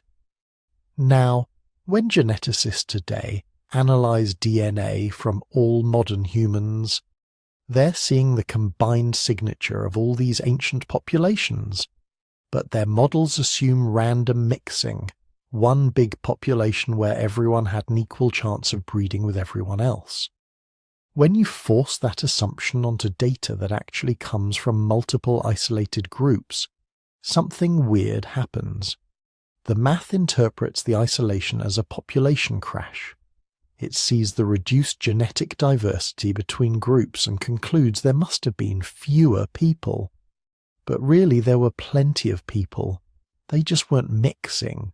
It's like looking at a city and only counting the people in one neighborhood. Your population estimate would be way too low, not because the city is empty, but because you're not seeing the whole picture. This matters because it completely changes the story.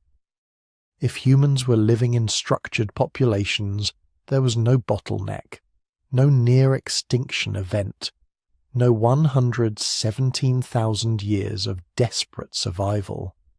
Just normal human populations doing what populations do, spreading out, adapting to different environments, occasionally exchanging genes when groups encountered each other. Some proponents of this theory point to modern hunter-gatherer societies as evidence. Groups like the San people of southern Africa or the various populations of the Amazon basin show exactly this pattern. Genetically distinct populations living in the same general region, but rarely interbreeding, maintaining separate identities for thousands of years. Why couldn't our ancient ancestors have been doing the same thing? The counter-argument is that the genetic signature is too extreme for simple population structure to explain. Yes, isolated populations reduce genetic diversity between groups, but the bottleneck signal in our DNA goes deeper than that. It shows up in every human population worldwide, suggesting a genuinely global reduction in numbers, not just regional isolation. But the debate isn't settled. Different statistical models produce different results, and we're constantly refining our methods for analyzing ancient genetic patterns. Then there's the interbreeding hypothesis. This one gets really weird.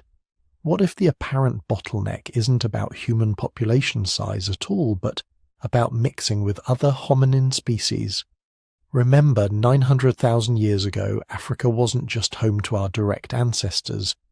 There were probably multiple hominin species wandering around, some closely related to us, some more distant cousins. We know from later periods that different human species interbred. Modern humans and Neanderthals, modern humans and Denisovans, Neanderthals and Denisovans. These interbreeding events leave distinctive genetic signatures, patterns that can confuse population genetic models if you're not accounting for them properly. Here's the scenario. Maybe around 900,000 years ago, our ancestors encountered and bred with a closely related but genetically distinct hominin species. One we haven't discovered yet, one that left no fossils but did leave its DNA. This hybridization event would inject new genetic variants into our ancestral population, creating exactly the kind of genetic patterns that might look like a population bottleneck if you're using models that assume all genetic variation comes from one continuously breeding population.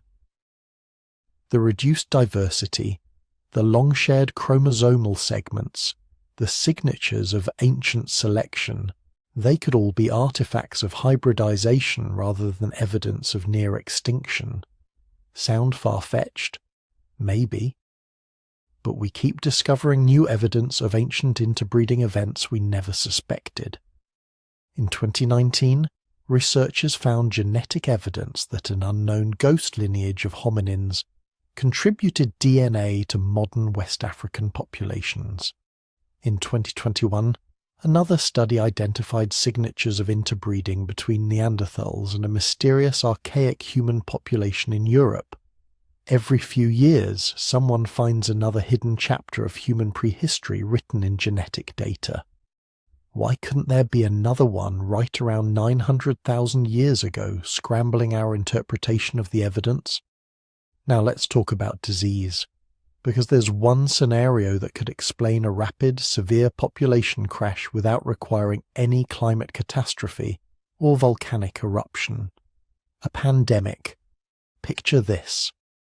900,000 years ago, human populations are growing, spreading, developing more complex social networks. Groups that used to be isolated are starting to interact more regularly. Trade routes are forming, migration is increasing, and then someone somewhere gets sick. Maybe it's a virus that jumps from animals to humans.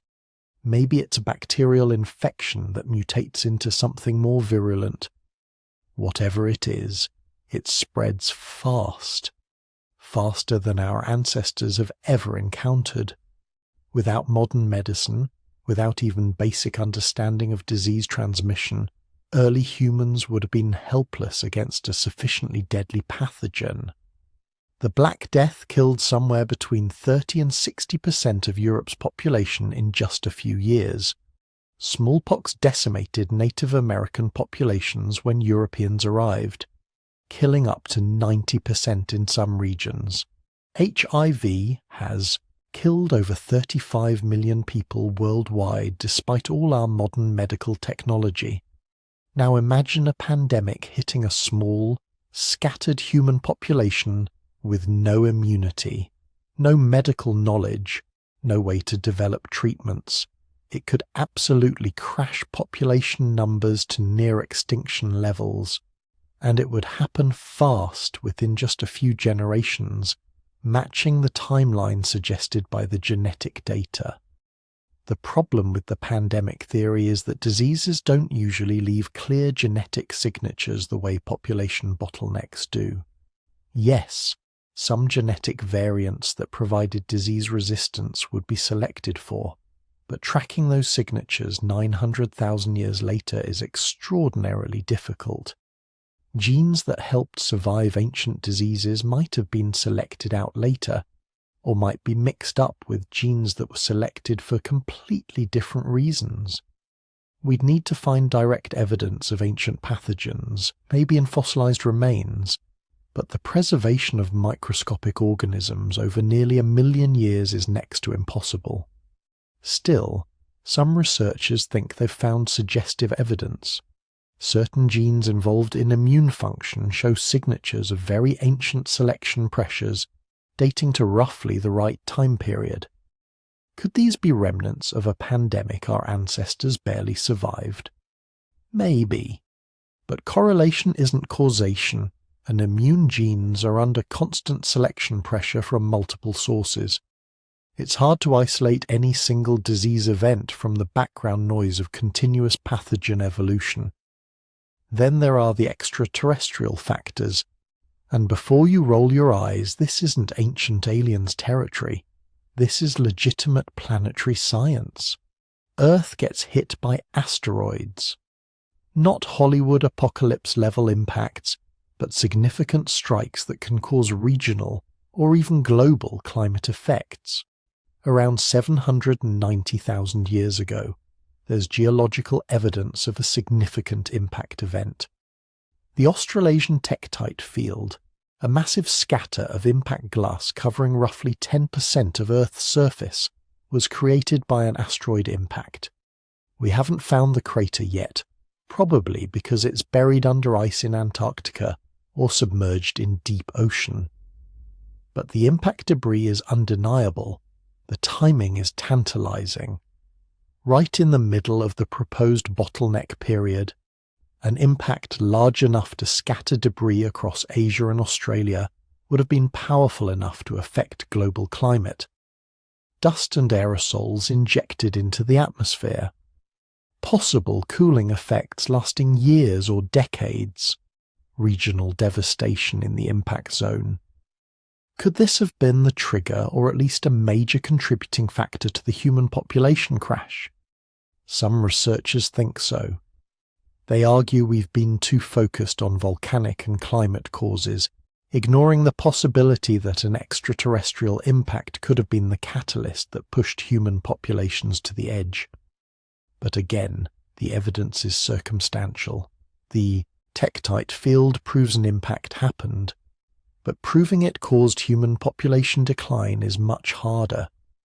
We'd need to show that the climate changes associated with the impact align precisely with the human genetic bottleneck timeline, and we'd need to rule out other causes that were happening simultaneously, like that minor problem of the entire climate system going haywire and ice sheets advancing across the planet. Now here's where things get really interesting. The African multi-regionalism theory. This hypothesis suggests that modern humans didn't evolve from a single small population in one place. Instead, we emerge from multiple ancient African populations that interbred occasionally, but evolved largely independently. Under this model, the appearance of a bottleneck is actually the genetic signature of these populations merging. Imagine you have 5 separate populations living across Africa for hundreds of thousands of years. Each is adapting to its local environment, accumulating its own unique genetic variants. Then, around 900,000 years ago, climate changes forced these groups into overlapping territories, maybe refuges where water and resources are still available. They start interbreeding more regularly. Their distinct genetic lineages merge, and what we see today, when we analyze the DNA of their descendants, looks like a population bottleneck, but it's actually a population convergence. multiple separate lineages fusing into one. This theory has some really interesting implications. It would explain why the bottleneck signal is so strong. You're not just seeing reduced population size, you're seeing the actual merger of distinct genetic lineages. It would also explain some of the odd patterns in our chromosomal structure, like that fused chromosome 2. Maybe it emerged in one population and then spread to others through interbreeding. Most intriguingly, it would mean the evolutionary changes attributed to bottleneck selection pressure might actually be the result of mixing different adaptive strategies that had evolved in separate populations. Hybrid vigor on a species-wide scale. But the criticism of this theory is that it requires some very specific conditions. Multiple populations all converging at roughly the same time, gene flow between them increasing suddenly rather than gradually, and all of this happening in a way that leaves exactly the genetic signature we observe today. That's a lot of coincidences. Possible, sure. Probable? That's where scientists disagree. So why can't we just figure this out? Why?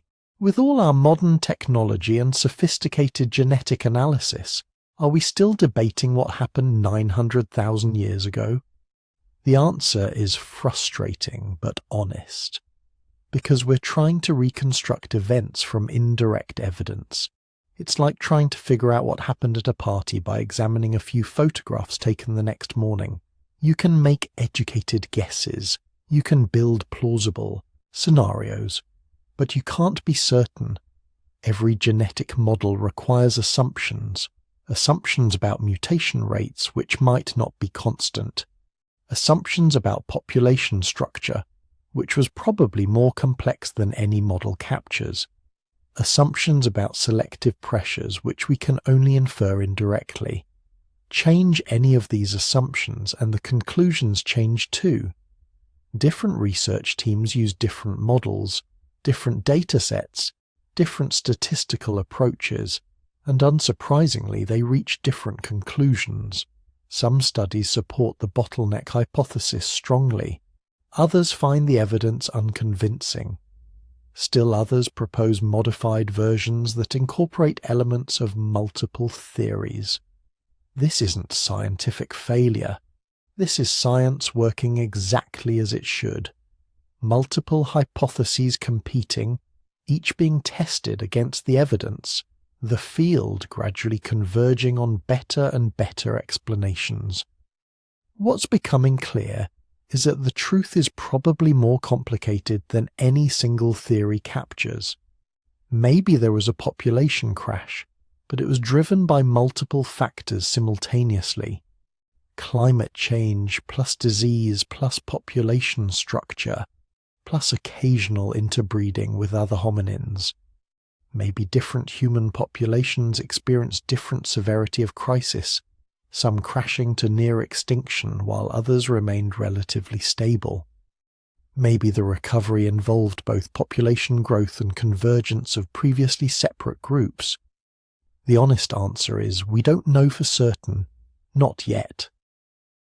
But we're getting closer. New techniques for analyzing ancient DNA are being developed constantly. Archaeological discoveries keep adding new pieces to the puzzle.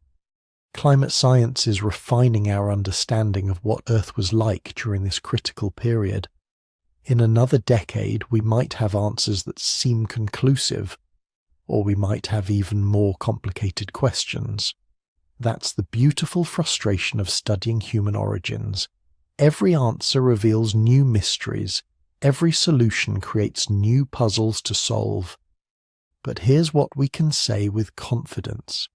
Something significant happened to human populations around 900,000 years ago.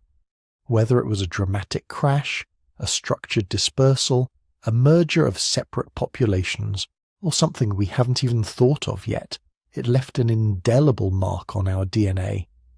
And whatever it was, our ancestors survived it, adapted to it, emerged from it changed. And that survival, however it happened, made us who we are today.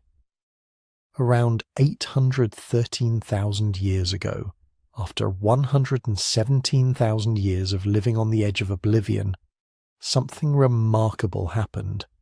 The world began to heal. Not dramatically, not all at once, but slowly, almost imperceptibly at first. A few extra inches of rainfall in regions that had been dust bowls for millennia. Slightly cooler summers that didn't scorch every living thing. Winters that brought enough moisture for grasslands to tentatively push through cracked earth. For those 1,280 breeding individuals scattered across their African refuges, these changes would have been subtle. Maybe an elder noticed that a particular valley, barren for their entire lifetime, now supported a few struggling acacia trees. Maybe hunters tracking scarce game found herds slightly larger than they'd been the year before. Maybe women gathering wild plants discovered new patches of edible roots in areas that had been completely dead. These weren't miracles. They were the first whispers of climate stabilization after nearly 120,000 years of environmental hell. But here's what made this moment different from all the false hopes that must have come before. Those 1,280 survivors weren't the same people who had entered the Bottleneck. They were the products of the most intense natural selection event in human history. Every single one of them carried genes that had been tested by over 100,000 years of the worst conditions imaginable. Genes for intelligence sharp enough to find food where none seemed to exist. Genes for cooperation strong enough to hold communities together when resources were desperately scarce. Genes for adaptability flexible enough to survive in environments that kept changing faster than any species should be able to handle. When the climate began to improve, these people were ready in ways their ancestors could never have been. The recovery didn't happen overnight. For the first few thousand years, population growth was probably modest. Small groups that had been hovering at 20 or 30 individuals might have grown to 40 or 50. Territories that had supported only 1 or 2 family groups might have been able to sustain 3 or 4. But this was already revolutionary.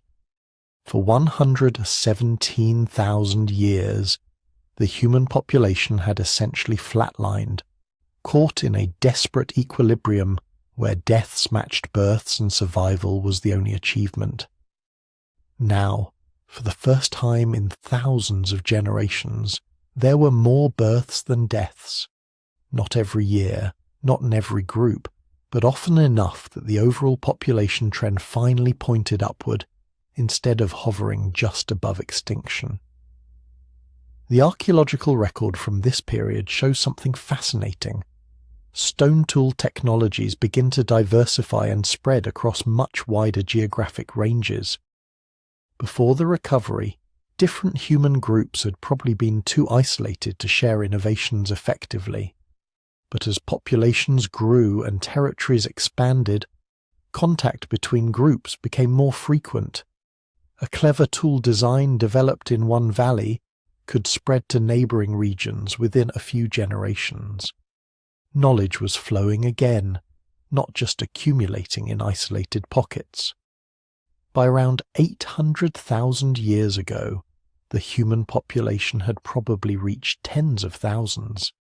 This might not sound impressive compared to modern numbers, but it represented an explosion of life compared to the Bottleneck. And these weren't just any humans anymore. These were people who carried technological innovations that had been refined by desperation. Better hunting techniques developed when game was scarce. More efficient food processing methods invented when every calorie mattered. Enhanced fire management skills created when fuel was precious and warmth meant survival. They also carried something else, something harder to see in the fossil record but just as important: social technologies, ways of organizing communities, sharing resources, and maintaining cooperation that had been absolutely necessary during the crisis and now provided enormous advantages during the recovery. Think about what it takes to survive when your entire breeding population is spread across hundreds of miles in groups of 20 or 30 people. You need kinship networks strong enough that groups separated by weeks of travel still recognize each other as family. You need trade relationships reliable enough that groups will share food during lean times, trusting that the favor will be returned when circumstances reverse. You need information networks sophisticated enough that discoveries about water sources, game movements, or edible plants can spread across vast distances. The survivors had developed all of this. They had to. Groups that couldn't maintain these connections had gone extinct during the bottleneck, their genetic lines ending in isolated pockets that faced one too many droughts or one too many harsh winters without support. As the climate continued to improve, these social networks became engines of expansion. Groups that grew too large to sustain themselves in one territory didn't collapse back to smaller sizes. Instead, they split, with younger members migrating to nearby regions while maintaining ties to their parent groups. This created something biologists call a structured expansion pattern. Not just random wandering into new territories, but systematic colonization supported by networks of related communities. The genetic evidence shows this clearly. When researchers analyze the DNA of modern human populations, they can see signatures of this structured expansion. We don't just descend from those 1,280 survivors. We descend from them in patterns that reflect how their populations grew and spread. Family groups splitting and migrating but remaining connected. Regional populations developing slight genetic differences, but still exchanging members often enough to maintain overall unity. By 750,000 years ago, humans had probably recolonized most of Africa. Groups were living in environments that their ancestors had abandoned during the worst of the climate crisis.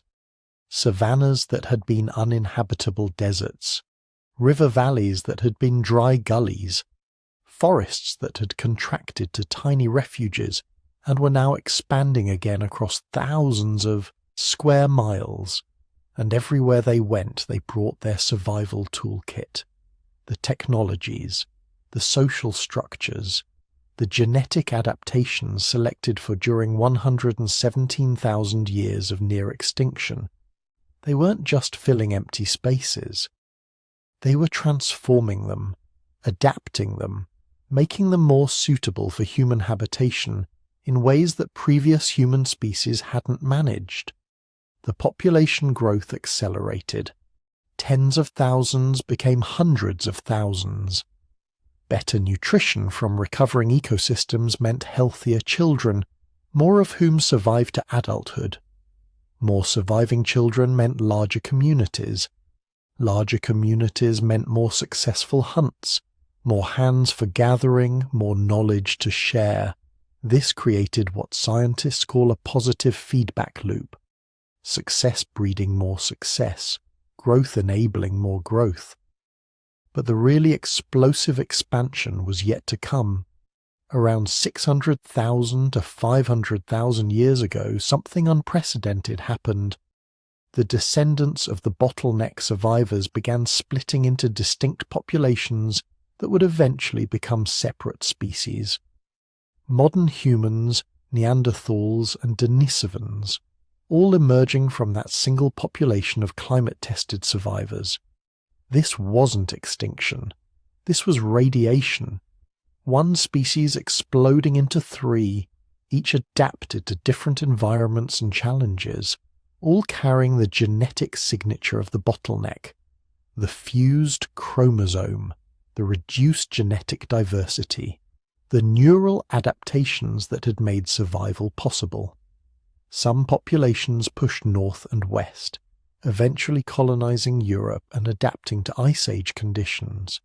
They became the Neanderthals, robust and powerful, perfectly suited to hunting massive Ice Age mammals in brutally cold climates. Others moved east across Asia, spreading from the Middle East to Indonesia. They became the Denisovans, mysterious and successful, leaving their genetic mark across populations from Siberia to the Pacific Islands. And some stayed in Africa, continuing to evolve in the cradle of human origins. They faced a different challenge: continued climate variability that favored not physical robustness, but mental flexibility.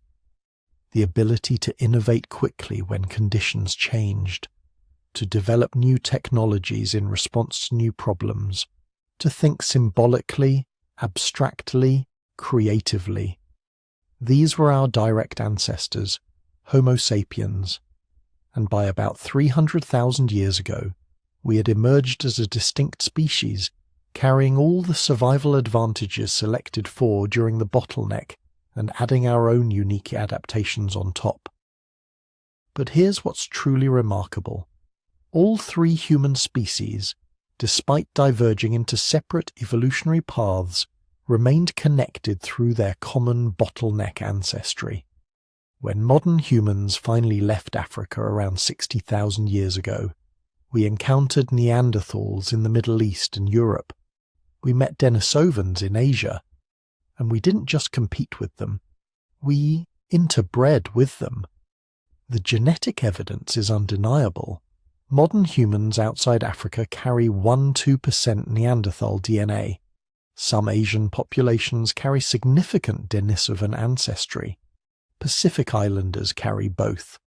We are all hybrids, all products of multiple interbreeding events between species that have been separated for hundreds of thousands of years, but remained similar enough, connected enough through our shared bottleneck heritage to produce fertile offspring.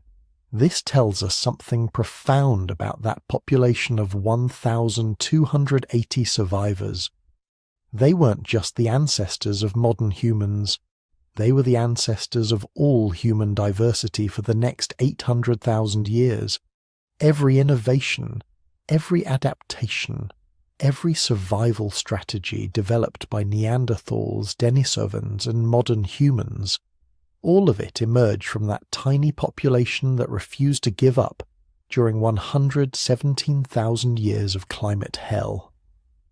By the time modern humans began their final expansion out of Africa 60,000 years ago, we had inherited an incredible legacy.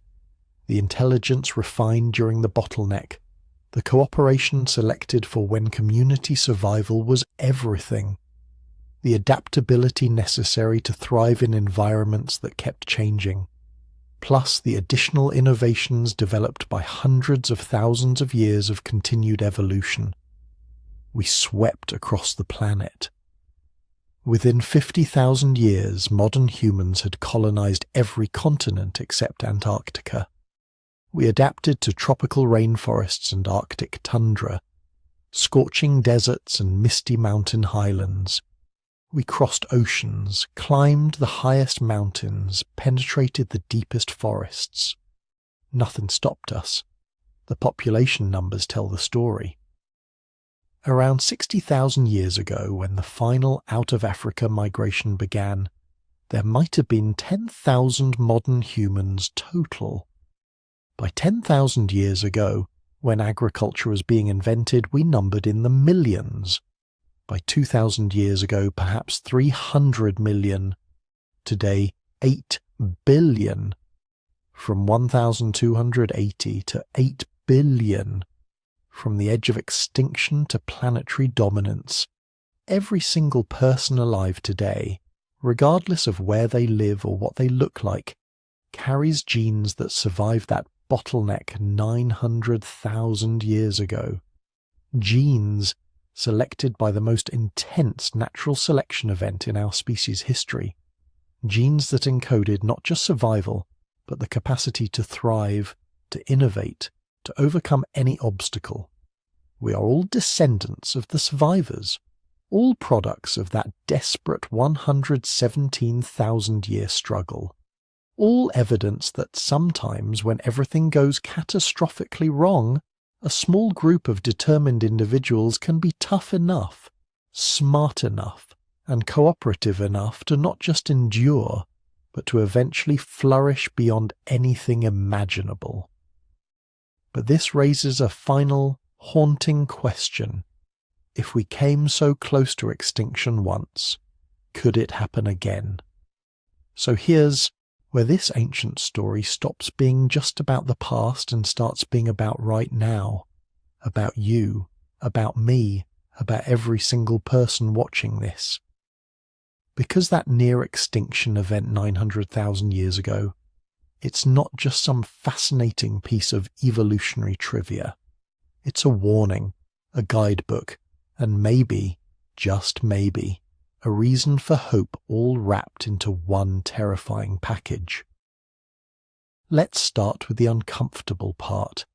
The parallels between what happened to our ancestors and what's happening right now are absolutely chilling. 900,000 years ago, Earth's climate went haywire. Temperatures plunged. Rainfall patterns collapsed. Ecosystems that had been stable for hundreds of thousands of years disintegrated in what was probably just a few generations. Our ancestors watched their world become unlivable and had no idea why it was happening or when it would stop. Sound familiar? We're living through the most rapid climate change in at least 10,000 years. Global temperatures rising faster than any natural variation on record. Rainfall patterns shifting in ways that turned farmland into desert and stable regions into flood zones. Ecosystems collapsing at rates that scientists describe using words like catastrophic and unprecedented. The difference is we know exactly why it's happening, we're doing it, and we know it's going to get worse before it gets better. But here's what the bottleneck teaches us about climate catastrophe. It's not the gradual change that nearly killed us. Humans are actually pretty good at adapting to slow environmental shifts. What nearly wiped us out was the speed and severity of the collapse, the way stable systems failed all at once, the compounding effects that turned bad situations into extinction-level threats. That's what keeps climate scientists awake at night. Not the 2-degree temperature increase by itself, but what happens when that triggers feedback loops. When melting permafrost releases methane, which accelerates warming, which melts more permafrost. When changing ocean currents shift weather patterns, which causes crop failures, which triggers migrations, which creates conflicts, which destabilize regions, which compounds every other problem. Our ancestors faced this kind of cascading collapse. They survived. Barely. With massive population loss, the disappearance of entire lineages, and 117,000 years of desperate struggle. We have advantages they didn't. Technology, global communication, scientific understanding of what's happening and why, the ability to act collectively if we choose to. But we also have vulnerabilities they never imagined. Think about those 1,280 breeding individuals scattered across Africa. They were spread out, remember? Small groups separated by hundreds of miles. That saved them. When disaster struck one region, other groups survived to carry on. Now look at modern humanity. 8 billion people, but more concentrated than ever before. Over half the human population lives in urban areas, cities of 10, 20, 30 million people, dependent on supply chains that span thousands of miles. Break those supply chains, and millions starve within weeks, not generations. Your ancestors could survive on what they could hunt, gather, and carry. Could you? Could anyone you know? We've gained incredible technological sophistication, but lost the basic survival skills that carried our species through 117,000 years of near extinction. That's not an argument against technology or civilization. It's a recognition of vulnerability. Those scattered hunter-gatherer groups had resilience through diversity and independence. We have efficiency through specialization and interdependence. Efficiency is great until the system breaks. Then independence looks pretty attractive, but the bottleneck teaches us something else too. Something about genetic diversity that should terrify anyone paying attention to modern conservation biology. Remember how the population crash destroyed 98.7% of human genetic variation? That loss left permanent scars in our DNA, reduced disease resistance, higher rates of genetic disorders, less flexibility to adapt to environmental changes. We're doing the same thing to countless other species right now. Habitat destruction, climate change, and hunting are creating population bottlenecks across the entire tree of life. Species that once numbered in the millions are now down to thousands, hundreds, sometimes dozens of breeding individuals. Every time a population crashes below a certain threshold, it loses genetic diversity permanently. Even if the population recovers, that diversity never comes back. It's gone forever. Look at cheetahs. They went through a population bottleneck sometime in the last 10,000 years. Now all cheetahs are so genetically similar that they can accept skin grafts from unrelated individuals without rejection. They're essentially one giant family. This makes them vulnerable to diseases that could wipe out the entire species. One really bad virus and cheetahs go extinct. We did this to ourselves 900,000 years ago. Natural forces created a bottleneck that nearly destroyed us.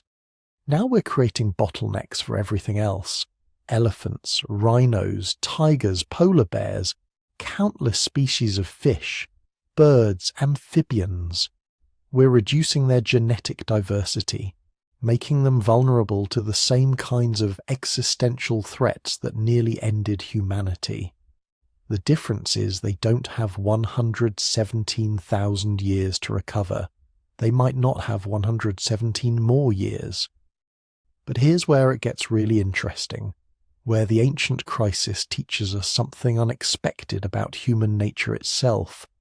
Those bottleneck survivors, they weren't superhuman. They didn't have special abilities or divine protection. They were just people, facing impossible odds, refusing to give up. They survived through cooperation, through knowledge sharing, through social bonds that held communities together even when death seemed certain. The genetic and archaeological evidence shows that the groups which made it through the bottleneck weren't necessarily the strongest or the fastest. They were the ones who worked together, who took care of their sick and elderly, who shared resources even when resources were scarce. Compassion wasn't a luxury for our ancestors. It was a survival strategy. Communities that looked after vulnerable members, that pooled knowledge and resources, that maintained social bonds across multiple generations, those were the communities that survived. These selfish groups, the ones that abandoned the weak or hoarded resources, they went extinct. This rewrote human evolution.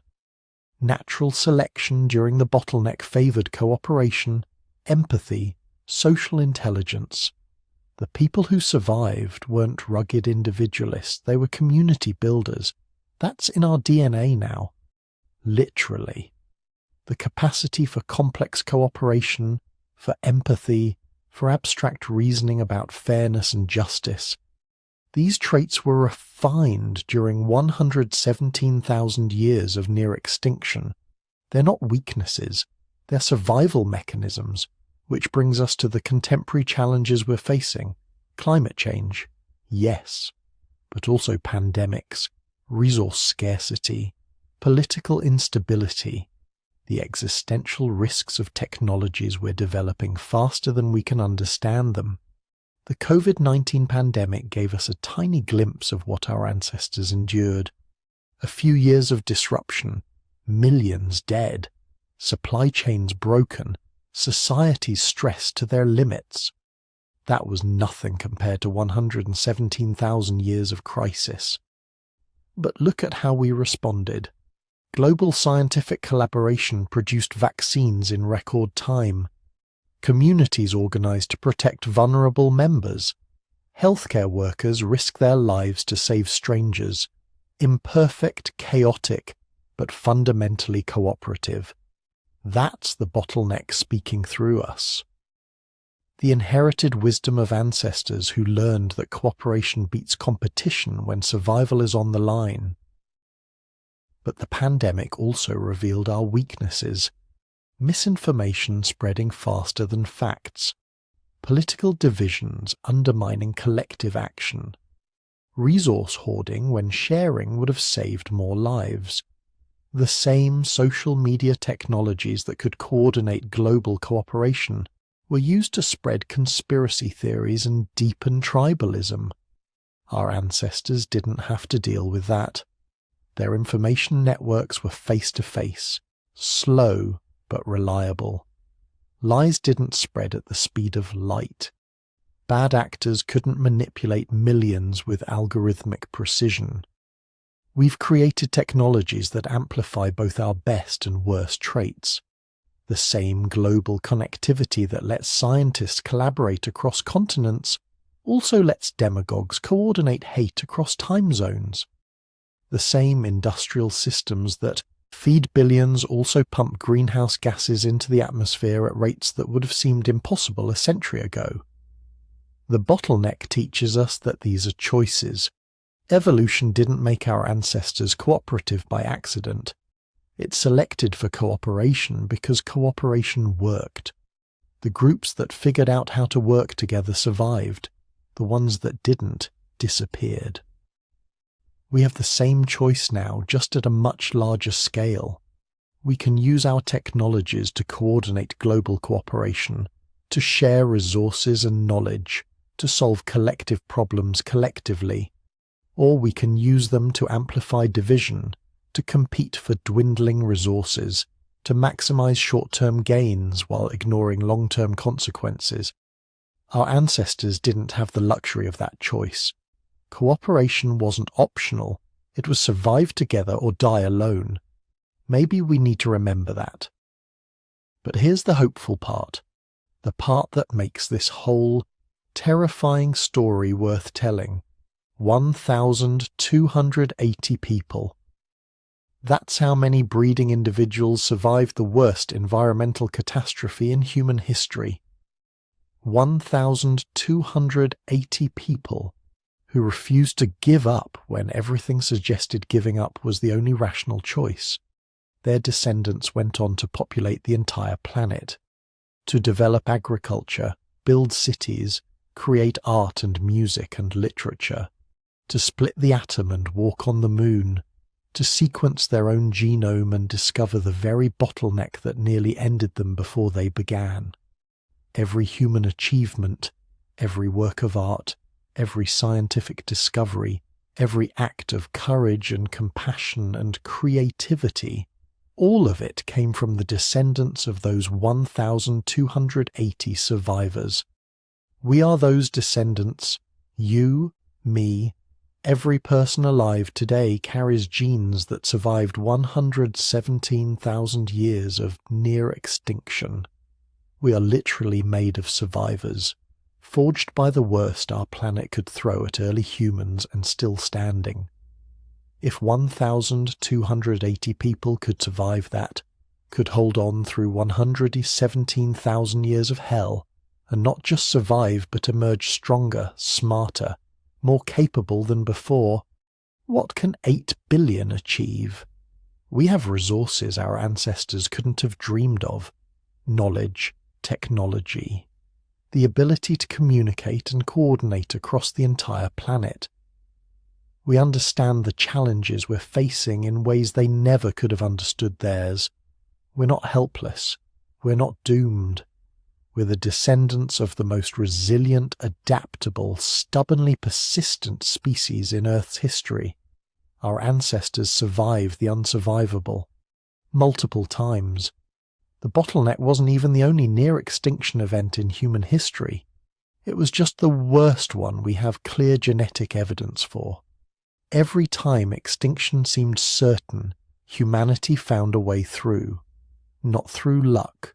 Through intelligence, cooperation, and sheer bloody-minded refusal to quit. That's our inheritance. That's what the bottleneck teaches us. The challenges we face are real.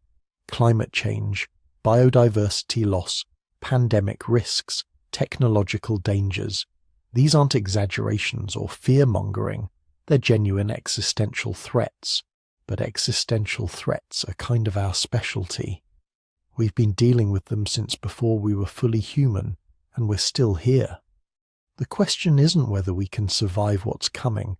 Our ancestors proved we can survive damn near anything. The question is what we'll become in the process. Whether we'll cooperate or compete. Whether we'll use our inherited intelligence and social abilities to solve collective problems or squander them on short-term advantages. Whether we'll be worthy descendants of those 1,280 survivors who refused to let humanity end. 900,000 years ago, a few thousand people faced the impossible and won. Their prize was us, all of us, everything we've built, everything we've achieved, everything we might still become. Now it's our turn. We face different threats, but we're armed with their genes, their adaptations, their hard-won survival strategies written into our very DNA. The bottleneck survivors didn't know if they'd make it. They just kept going anyway. Maybe that's the most important lesson of all. So here we are, at the end of an incredible journey through time.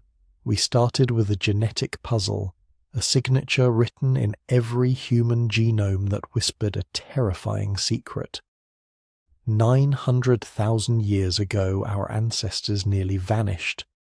Not gradually, not peacefully, but in a catastrophic collapse that reduced the entire human population to maybe 1,280 breeding individuals.